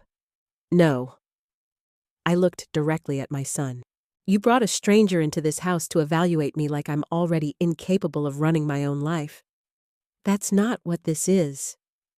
"Then what is it?" Silence. Long silence. Because nobody wanted to say the truth aloud. Finally, Vanessa spoke carefully. "We're worried about your judgment." There it was, finally honest. The words hit harder than yelling ever could. I nodded slowly, because I noticed the forged documents. Ethan's eyes widened. Forged what? Vanessa froze. Greg looked sharply toward her. I realized instantly. Ethan truly didn't know. At least not everything. "Mom, what are you talking about?" Ethan asked again. I walked quickly toward Thomas's office before anyone could stop me. My hands shook violently as I grabbed the photocopied transfer paper from the desk drawer. Then I returned and threw it onto the dining table. That. Ethan picked it up slowly. The moment he saw the signature, confusion spread across his face. "What is this? A forged property transfer form? That's ridiculous," Vanessa snapped immediately. "Is it?" I shot back. Ethan stared at the paper longer now. Then slowly, his expression changed. Not fully, but enough. Enough uncertainty. Enough doubt. And Vanessa saw it too. Her panic deepened instantly. Greg stepped closer toward Ethan. "These misunderstandings happen often during periods of emotional instability." "Stop talking," Caleb interrupted coldly. Greg blinked. "You don't get to walk into this house and diagnose my mother?" Caleb continued. The room exploded into overlapping voices after that. Vanessa insisting I was confused. Caleb accusing Greg of manipulation. Ethan trying desperately to calm everyone down. Sophie crying quietly near the wall. And through all of it, I suddenly remembered something Thomas once told me years ago. When people panic after the truth appears, he said, watch who tries hardest to control the conversation. Vanessa was unraveling now. Fast. "Liliana needs help," she said sharply. "Everyone can see this." "No," I answered quietly. Everyone stopped talking. I looked directly at Ethan, and for the first time all evening, my voice didn't shake. "You want the truth?" He stared at me silently. "I think your wife is trying to convince this family I'm mentally unstable so she can control this house." The silence afterward felt enormous. Ethan looked stunned. Vanessa looked furious. Greg looked calculating. And Sophie? Sophie looked terrified. Then Vanessa whispered the sentence that finally shattered whatever remained of this family dinner. "She really is losing it." And suddenly, I understood something heartbreaking. They weren't trying to convince me anymore. They were trying to convince everyone else. Nobody spoke for several seconds after Vanessa said it. She really is losing it. The sentence hung in the dining room like smoke after a fire. I looked at my daughter-in-law standing beside the table in my home, and suddenly I saw her clearly for the first time. Not polished, not graceful, predatory. Because truly dangerous people don't destroy you all at once. They slowly convince everyone else you deserve it. Ethan looked stunned. "Vanessa," he muttered quietly. But Vanessa didn't stop. "She's accusing people of breaking into the house, forging documents, stalking her. Because someone did," I snapped. Greg stepped in immediately, voice calm and measured. Mrs. Wells' heightened emotional distress can create very real feelings of fear. "There you go again," Caleb said coldly, talking about her like she's a patient instead of a person. Greg ignored him. "I think everyone here needs to de-escalate." The man actually sounded practiced, like he'd said these exact words before. Many times. And suddenly, I understood why he frightened me so much. Not because he was loud, because he was controlled. People like Greg don't panic when families fall apart. They profit from it. Ethan ran both hands through his hair and looked at me desperately. "Mom, please, just calm down." The words hit me harder than yelling ever could. Because even now, even after the forged paperwork, even after the threats, even after the strange man in my house, my son still believed I was the problem. I looked directly at him. "You think I'm crazy?" "No," he said immediately, but he wouldn't meet my eyes. And that told me the truth. Before I could answer, another knock suddenly echoed through the house. Loud, firm. Everyone froze again. This time, it wasn't a hesitant tap at the door.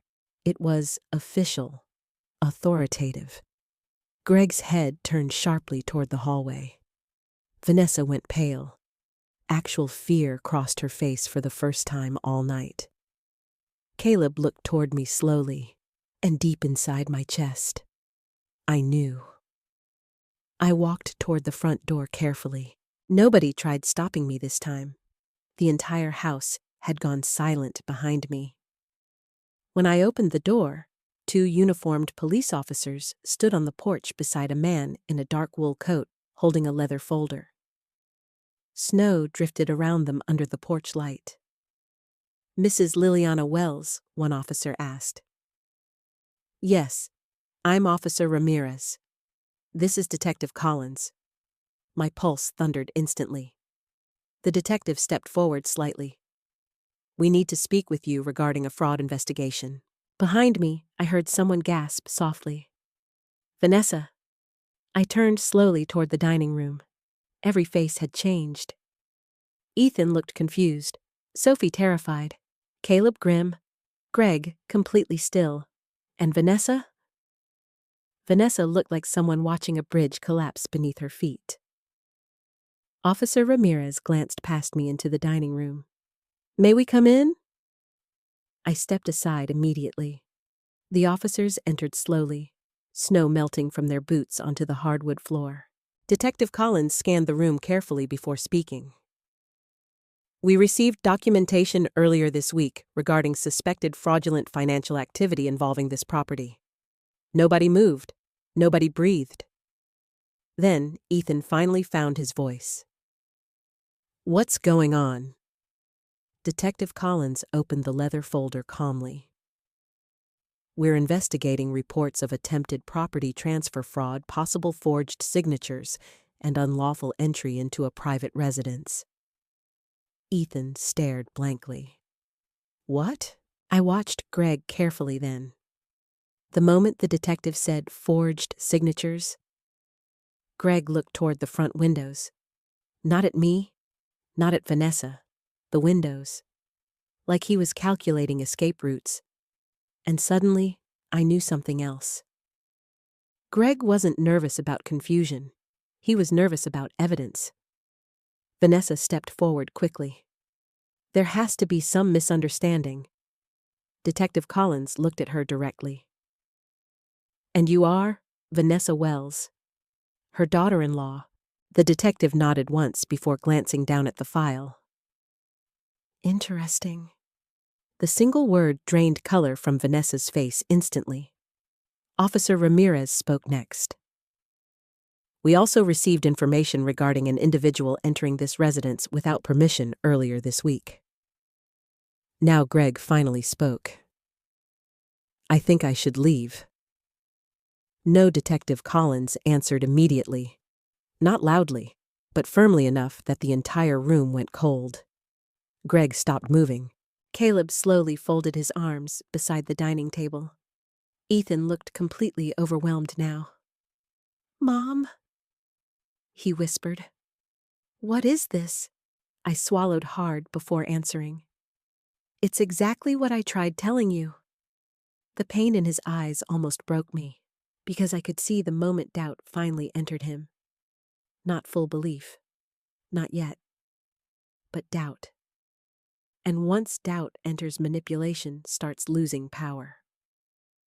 Vanessa stepped closer toward Ethan quickly. This is insane, she whispered. She probably called them herself.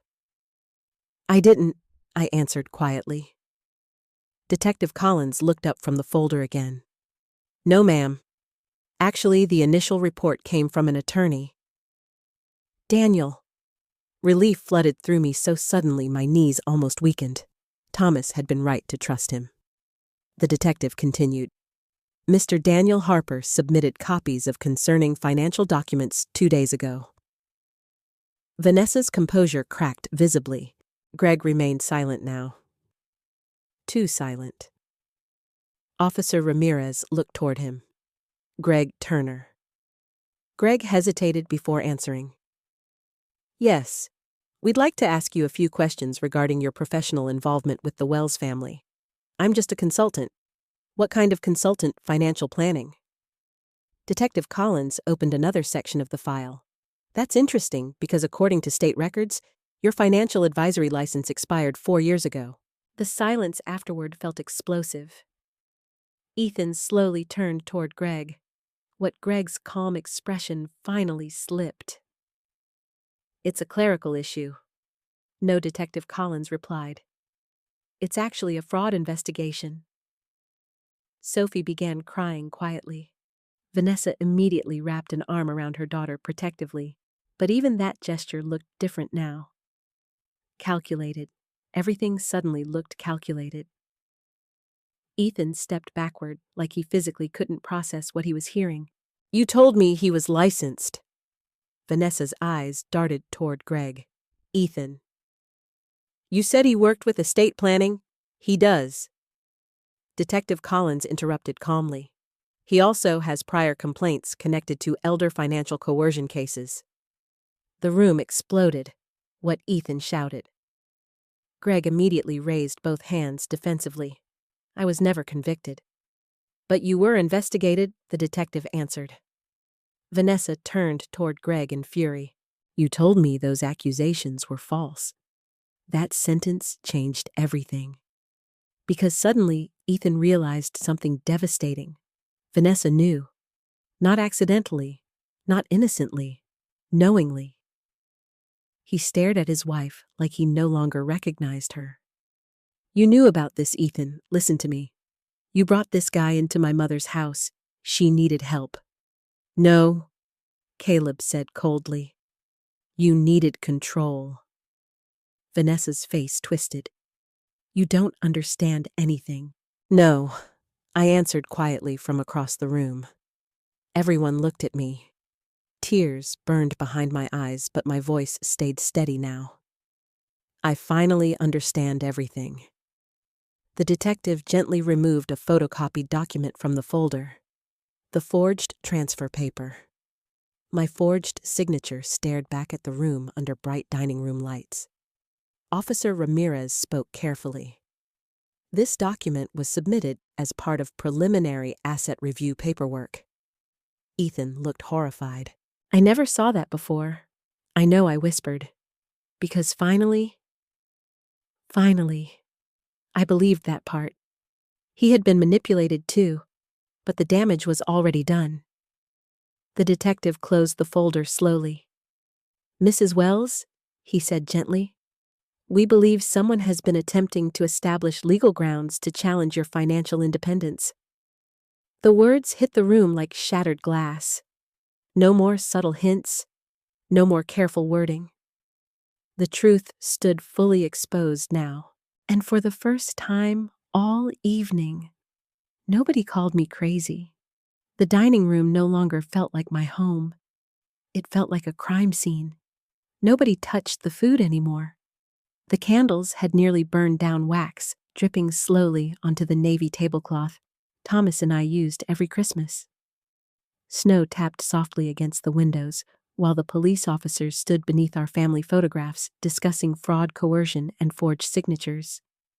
Words that never should have existed inside a family. Sophie sat quietly in the corner, crying into her sleeves, while Caleb tried awkwardly to comfort her. Ethan looked pale enough to collapse. And Vanessa looked cornered. For the first time since she entered my life, she had lost control of the room. Detective Collins remained calm as he spread several documents across the dining table. These records were submitted anonymously to Mr. Harper earlier this week, he explained. Anonymous. I already knew who had sent them. Thomas. Not literally, but through the careful protections he left behind. Even dead, my husband was still trying to protect me. Officer Ramirez pointed toward the forged transfer form. We had this analyzed yesterday. The signature is inconsistent with Mrs. Wells's verified legal signatures. Greg shifted uncomfortably beside the wall. That doesn't prove criminal intent. Detective Collins looked at him coldly. No, but entering her residence without permission helps. Greg immediately straightened. I never entered this house illegally.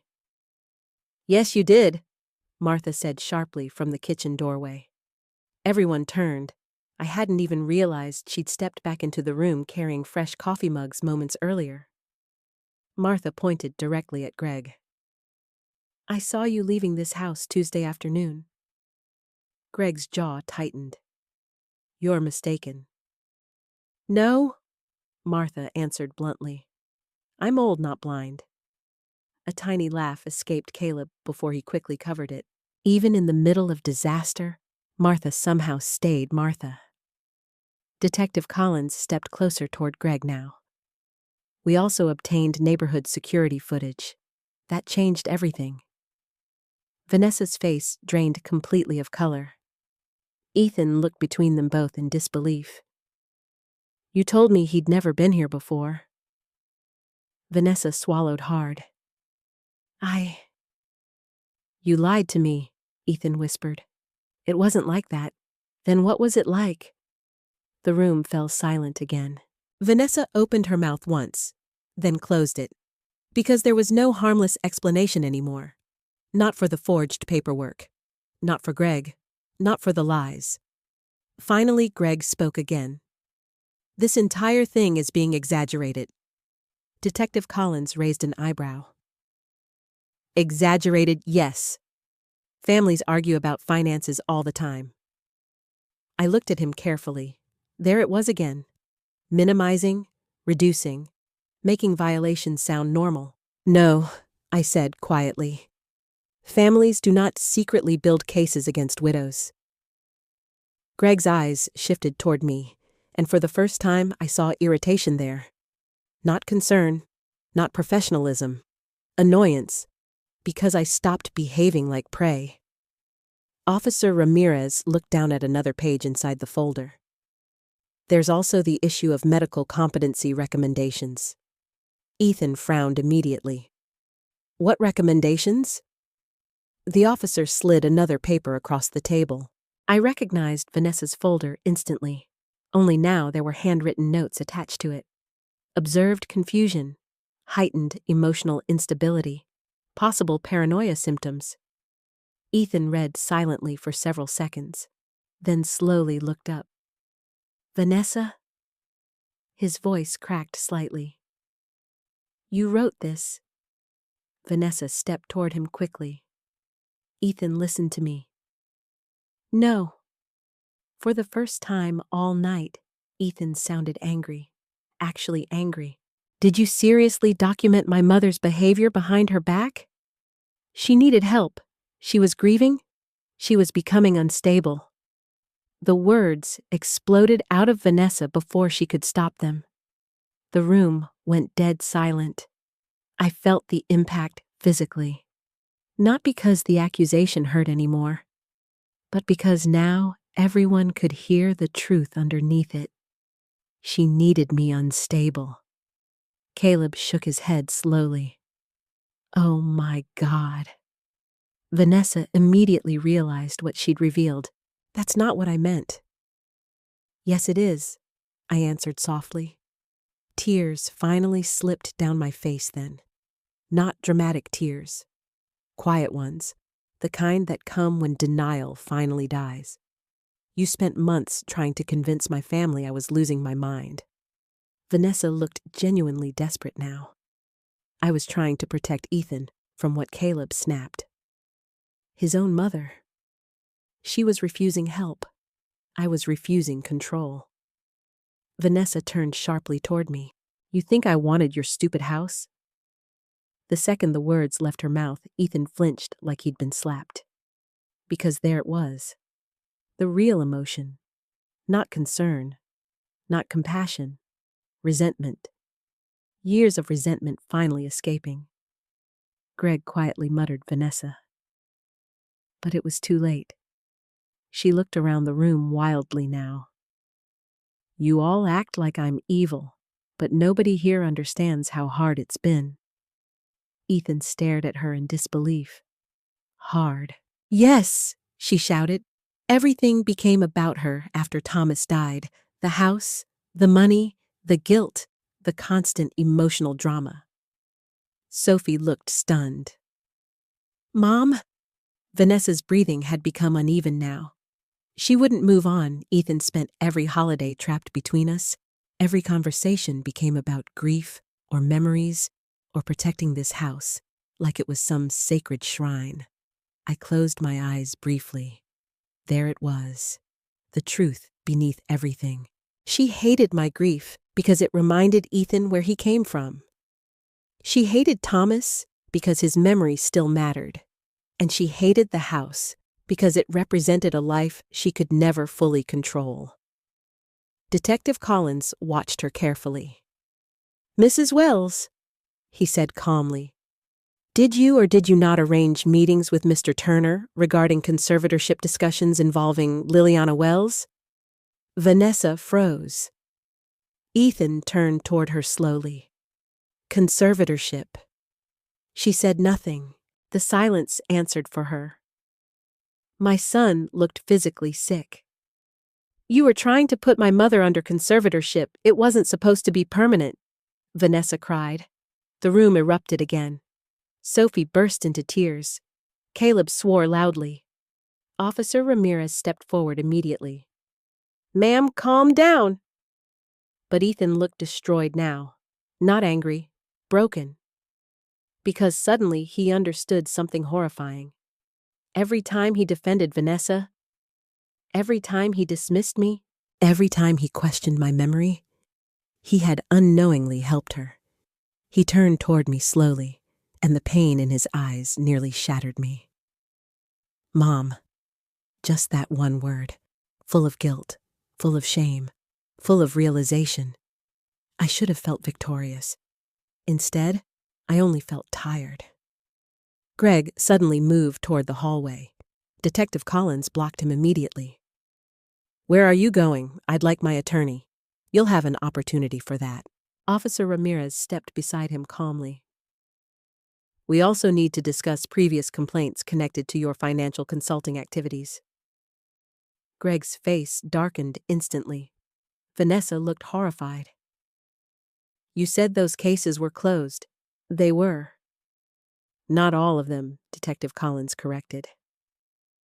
That sentence changed the atmosphere completely. Because now Ethan understood something even worse. This wasn't just manipulation. Vanessa had involved a man already investigated before, knowingly. The trust inside him finally collapsed. He looked at his wife like he didn't recognize her anymore. And honestly, neither did I. For years, I blamed myself for the growing distance in my family. I thought grief made me difficult. Loneliness made me sensitive. Age made me fearful. But standing there in my dining room, watching the truth finally surface, I realized something painful. I was never losing my mind. I was losing my place in a family someone else wanted to redesign. And the cruelest part, they almost succeeded. By the time the police finally left the house, it was after midnight. Snow covered the front lawn in a smooth white layer, untouched, except for footprints leading away from the porch. Greg Turner had left with Detective Collins for further questioning. Vanessa wasn't arrested that night, but Officer Ramirez informed her very clearly that the investigation was ongoing and she was not to remove or alter any financial records connected to my property. The look on her face when he said it was something I'll never forget. Not sadness, not regret. Fear. Real fear. And somehow that frightened me more than her manipulation ever had. Because it meant she finally understood the game was over. The moment the front door closed behind the officers, silence swallowed the house. Nobody seemed to know what to say. The dining room looked devastated. Half-eaten food, cold coffee, crushed napkins. Thomas's navy tablecloth stained with spilled wine. A family destroyed beneath candlelight. Sophie had fallen asleep crying on the couch under one of my old blankets. Caleb quietly cleaned dishes in the kitchen because he couldn't stand sitting still. Ethan remained near the dining table, staring blankly at the forged documents, like they belonged to another universe. And Vanessa stood near the hallway, with both arms wrapped tightly around herself. Alone. For the first time since I'd known her, nobody was standing beside her. Not even Ethan. I should have felt satisfaction. Maybe part of me did. But mostly, I just felt exhausted. Grief layered itself strangely over everything. Not grief for Thomas this time. Grief for the family I thought I still had. Ethan finally looked up at me around 1 a.m.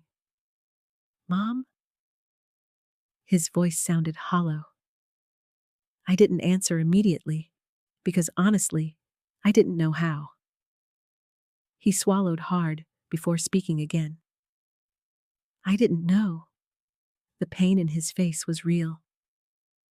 I could see that now, and somehow that made everything worse instead of better. Because if he had knowingly betrayed me, maybe I could have hated him for it. But he hadn't. He had simply failed me, and there's a difference. A terrible difference. You still believed her? I said quietly. Ethan lowered his eyes immediately. I know. No. I whispered. I don't think you do. The room fell silent again. Caleb stopped washing dishes, but stayed in the kitchen pretending not to listen. Vanessa looked like she wanted to speak, but for once, no perfect words came. I walked slowly toward Thomas's office. After everything that happened tonight, I suddenly needed to be near him somehow. Behind me, I heard Ethan following quietly. When we entered the office, he froze near the doorway. I realized then he probably hadn't truly looked at this room since Thomas died. The desk, the old photographs, the legal books, the scent of cedar and paper, ghosts everywhere. Ethan's voice cracked slightly. I miss him. The words nearly shattered me, because suddenly for one brief moment I saw my little boy again. Not Vanessa's husband. Not the man who doubted me. Just my son. I know, I whispered. Ethan rubbed his face roughly. She told me you were getting worse. I closed my eyes. How long? A while. The answer hurt more than I expected. How long, Ethan? He hesitated. Months. Months. Months of whispered concerns. Months of subtle poison. Months of my son slowly learning not to trust me. I sat down slowly in Thomas's chair. Ethan looked miserable now. She always had explanations, he said quietly. The fear, the accusations, the memory concerns. Every time I questioned something, she'd make it sound logical. That's what manipulators do. The word hit him hard. Manipulator. Because now he had to connect that word to his wife, to the mother of his daughter, to the woman he defended against his own mother. Ethan looked around Thomas's office slowly. Then his eyes landed on the green trust folder still resting on the desk. What's in there? For a moment, I considered avoiding the truth, but there was no point anymore. So I opened the folder and handed him the documents. He read silently for several minutes. The trust, the protective clauses, the conservatorship protections. Then finally, the inheritance condition. His face went completely white. What is this? I watched him carefully. Your father prepared protections before he died. Ethan stared at the paperwork like it physically hurt him to touch it. He thought this could happen. He worried about influence. The sentence landed heavily between us. Ethan swallowed hard. He didn't trust me. No, I answered softly. He worried you loved too blindly. Tears filled Ethan's eyes instantly, and suddenly all his anger collapsed into grief. He sat heavily in the chair across from me and lowered his head into his hands. I failed you. The words came out broken, raw, real. And for the first time all night, I believed him completely. I should have comforted him. Instead, I found myself crying too. Because no matter what happened tonight, this was still my child hurting in front of me. You weren't supposed to protect me from strangers, I whispered through tears. You were supposed to protect me from becoming alone. Ethan broke completely after that. Full sobbing, the kind grown men tried desperately to hide. I'm sorry, he whispered repeatedly. I'm so sorry. I cried quietly too, not loudly, just the exhausted tears of a woman who spent months being erased inside her own family. After several minutes, Ethan finally looked up again. What happens now? I leaned back slowly in Thomas's chair. I don't know. And honestly, I didn't. Because exposure doesn't magically repair betrayal. Truth doesn't instantly heal humiliation. The damage remained. Deep, permanent in some places. A soft knock interrupted us then. Caleb stepped into the office carefully. You guys need to see this. Something in his voice made my stomach tighten immediately. We followed him back into the dining room. Vanessa stood near the table holding an envelope with trembling hands. I found this in Greg's briefcase, she said quietly. Nobody moved. Caleb took the envelope from her and opened it carefully. Inside were printed financial projections, property valuations, conservatorship filing drafts, and one final document clipped near the back. Projected asset transfer timeline. My house reduced to a timeline, a process, a transaction. Ethan looked physically ill. But then Caleb pulled out one final folded paper from the envelope. His expression changed instantly. What I asked. Slowly, Caleb handed the paper to me. It was another note written in Thomas's handwriting. I recognized it immediately. Daniel must have placed copies with the legal records years ago. The note read, "If you are reading this after someone tried to take advantage of Liliana, remember this clearly. The family trust contains one final condition. Anyone proven to manipulate pressure or fraudulently influence Liliana Wells forfeits all inheritance rights permanently." The room went completely still. Vanessa's face lost all remaining color. Ethan stared at the page in horror. And suddenly, the final twist became horrifyingly clear. The entire scheme, the lies, the forged paperwork, the emotional manipulation. It hadn't just failed. It had destroyed every financial claim Vanessa ever hoped to gain from this family. Thomas had protected me even from beyond the grave. And in the end, Vanessa's own greed became the evidence that ruined her. The house felt hollow after Vanessa left. Not quiet. Hollow. Like something poisonous had finally been cut out, leaving behind an aching emptiness where a family used to be. She left just before sunrise. No screaming, no dramatic goodbye, just silent panic. After reading Thomas's final condition in the trust documents, Vanessa completely unraveled. She tried calling Greg several times, but he never answered. She tried explaining herself to Ethan, but every sentence only made things worse. Finally, she packed an overnight bag with shaking hands while Sophie cried upstairs. I stood in the hallway and watched the woman who spent years slowly dismantling my family walk toward the front door. Right before leaving, Vanessa stopped beside me. For a moment, I thought she might apologize. Instead, she whispered bitterly, "You think you won." I stared at her quietly. "No," I answered. "I think everybody lost." Something flickered across her face then. Maybe shame, maybe anger, maybe exhaustion. Then she walked out into the snow and disappeared.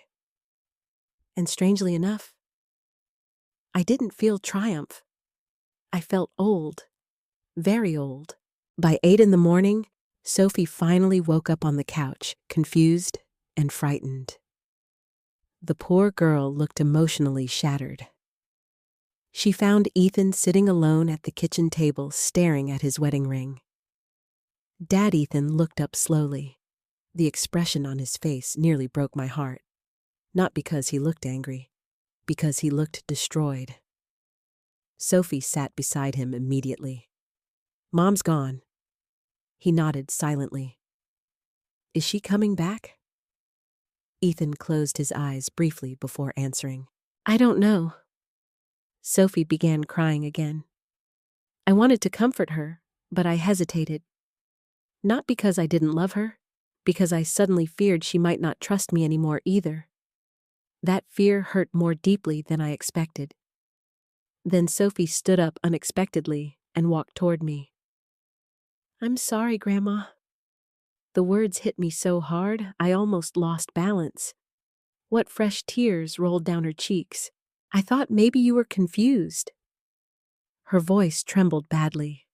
"Mom kept saying you were forgetting things and getting scared for no reason."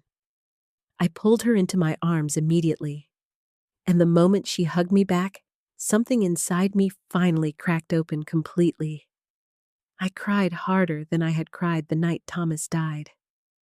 Because grief is easier than betrayal. Grief doesn't look you in the eye and call you crazy. Sophie clung to me tightly. "I should have believed you." "No," I whispered through tears. "You're a child.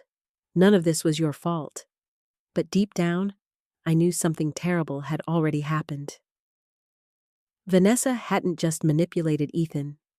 She had taught my granddaughter to doubt me too. That wound would take years to heal. Later that afternoon, Caleb drove Sophie home so she could gather clothes and school things. Ethan stayed behind at the house. He spent hours cleaning the dining room alone. The ruined dinner, the spilled wine, the broken dishes, the untouched food. I watched quietly from the kitchen doorway while he worked. There was something painfully symbolic about it.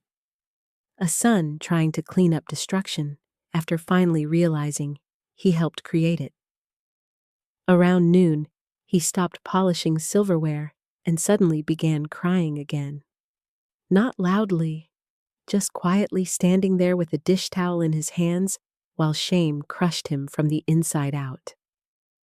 "I called you paranoid," he whispered, without looking at me. I stayed silent. I let her convince me you were unstable. Still, silence. Finally, Ethan looked up. Why didn't I see it? The question sounded genuine, not defensive, not selfish, just broken. I leaned against the doorway carefully before answering, because she never attacked me directly. He stared at me silently. She did it slowly. I continued softly. One comment at a time, one concern at a time. That's how manipulation works best. Ethan lowered his eyes again. She used me. Yes, but I still chose not to trust you. The honesty in that sentence hurt, because it was true, and he knew it now too. I walked slowly toward the table and sat down across from him. You know what the hardest part was? Ethan looked terrified to hear the answer. What? Not the paperwork, not the lies, not even Greg. My voice shook slightly. It was watching my own son look at me like I was becoming worthless. Tears filled Ethan's eyes instantly again. Mom? When your father died, I whispered I lost my husband. But when you stopped believing me, I paused, because suddenly speaking became difficult. I lost my safety. That destroyed him, completely.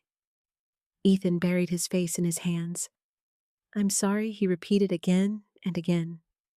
And for the first time since this nightmare began, I finally believed his regret was real.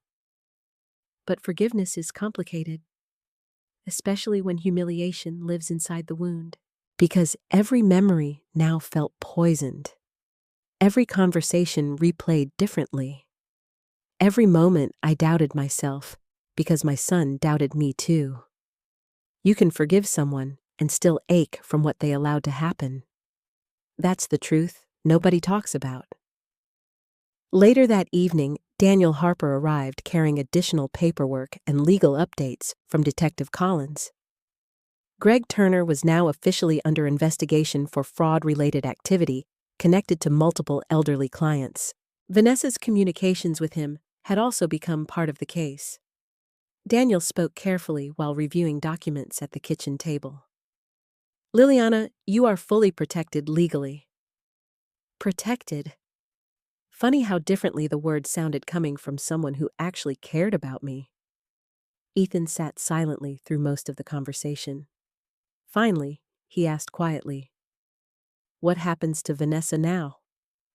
Daniel adjusted his glasses slowly. "That depends on the investigation.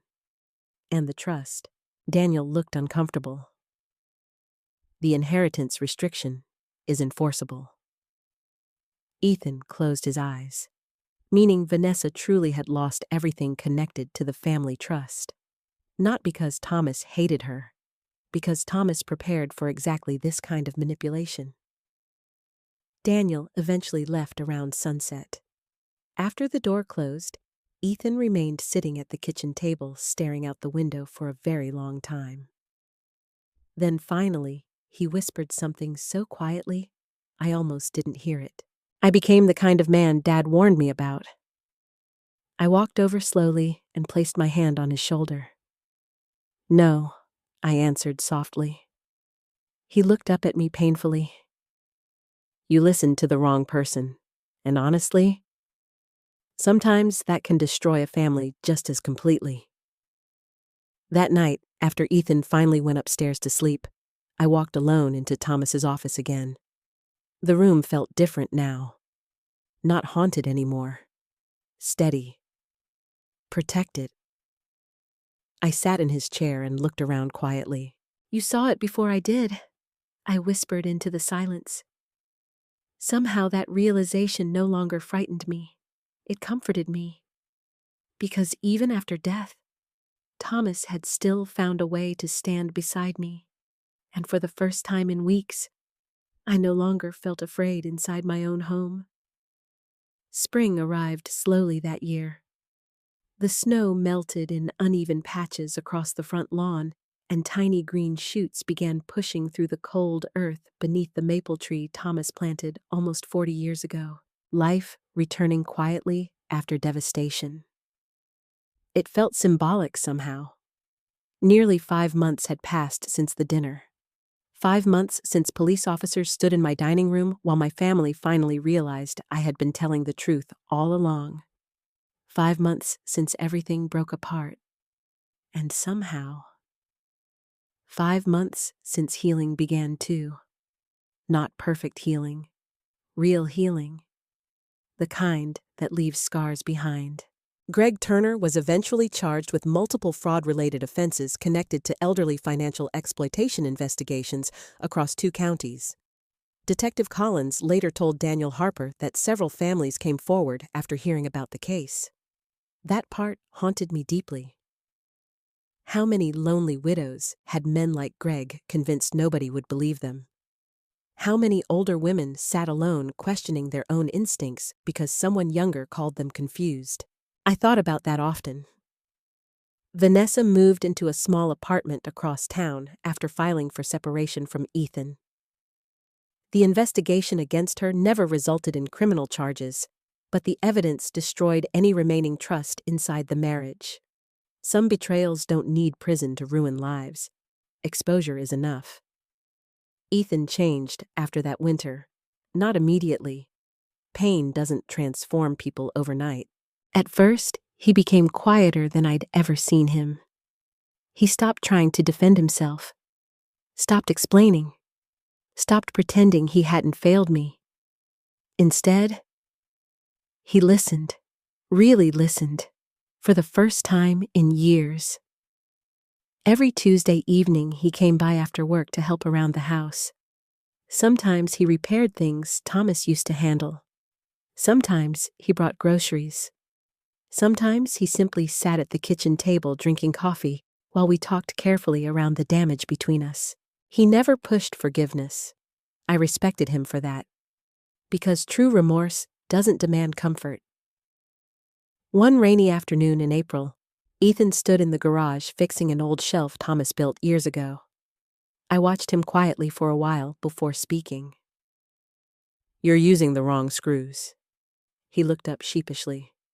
"Yeah, your father always used shorter anchors for cedar." For a brief second, Ethan smiled. A real smile, not forced, not broken. I forgot. "No," I answered softly. "You just haven't done it in a long time." The sentence carried more meaning than either of us acknowledged aloud. That became our new rhythm. Careful rebuilding. Not pretending the collapse never happened. Building anyway. Sophie started visiting almost every weekend. At first, she seemed nervous around me. Guilty. Fragile. Like she worried I blamed her for everything. One Saturday afternoon, while we baked peach cobbler together, she suddenly stopped stirring batter and whispered, "Do you hate Mom now?"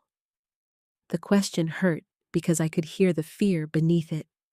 Children always believe love disappears after conflict. I set down the measuring spoon carefully before answering. "No." Sophie frowned slightly. "But she hurt you." "Yes." "Then why don't you hate her?" I looked out the kitchen window toward the backyard for a moment. Because honestly, I had asked myself the same thing many nights. Finally, I answered quietly, because hate can turn you into the thing that hurt you. Sophie grew silent after that. Then slowly, she leaned against my shoulder, the way she used to as a little girl. And for the first time since that horrible dinner, something inside me finally relaxed completely. One evening in early May, Ethan arrived carrying an old cardboard box from his garage. "What's this?" I asked. He set it carefully on the kitchen table. "I found some of Dad's things." Inside were old photographs, baseball cards, handwritten recipes Thomas loved, and dozens of tiny forgotten memories. But near the bottom sat something unexpected, a cassette recorder. I stared at it in surprise. Oh my goodness. Ethan looked confused. What your father used to record himself reading books when you boys were little. We spent the next hour listening to Thomas's voice filling the kitchen again after all these years. The sound nearly destroyed me. Not because it hurt, because it healed. Ethan cried quietly halfway through one recording, where Thomas jokingly scolded him for drawing on the walls with crayons at age 6. I forgot his laugh, Ethan whispered brokenly. I reached across the table and held his hand. No, I said softly. You just lost yourself for a while. That night mattered more than any apology ever could. Because for the first time, I stopped seeing only the son who failed me. I started seeing the son trying desperately to return. And those are not always the same person. By June, the house no longer felt haunted. Thomas's office became something different too. Not a shrine, not a graveyard, a place of memory. I finally reorganized the room one warm afternoon, while sunlight streamed through the windows. I kept the important documents protected, but I also added new things. Family photographs, fresh flowers, Sophie's school art, even one ridiculous picture of Caleb asleep in a lawn chair during a barbecue 20 years ago. Life beside grief, not replacing it, living beside it. One Sunday evening, near the beginning of summer, the family gathered for dinner again. A smaller dinner this time. Just me, Ethan, Sophie, Caleb, Martha, and Daniel Harper. No manipulation, no hidden agendas, no strangers pretending concern while measuring my life like property. Just people eating homemade lasagna while laughing too loudly over old stories. At one point during dessert, Ethan looked around the table quietly before speaking. I almost lost this family. Nobody answered immediately, because the truth didn't need decoration. Finally, I looked at my son and said softly, "No." He met my eyes carefully. You almost forgot what family actually means. Tears filled his eyes instantly, but this time they weren't tears of shame. They were gratitude, and somehow, that mattered. Later that night, after everyone left, I stood alone on the front porch, watching fireflies drift across the dark yard. The house behind me felt peaceful again. Not perfect. Never perfect, but honest. And after everything that happened, honesty felt sacred. I thought about all the moments I questioned myself during those terrible months. All the times I almost believed I really was confused, crazy, paranoid. That's the cruelest thing manipulation does.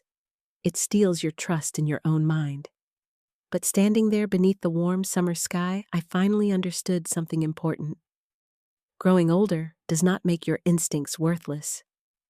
Loneliness does not erase wisdom. And grief does not make you weak. Sometimes the people called crazy are simply the only ones brave enough to say the truth out loud. And sometimes, the truth survives long enough to save you. After everything that happened, I learned a painful truth about family trust and growing older. Sometimes the people who love you can still fail you.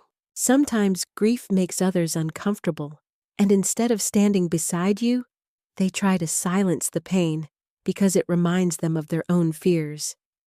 And sometimes, the most dangerous kind of manipulation comes wrapped in kindness, concern, and soft voices pretending to help. For a long time, I almost believed I was losing my mind. That's what happens when enough people question your memory, your instincts, and your reality.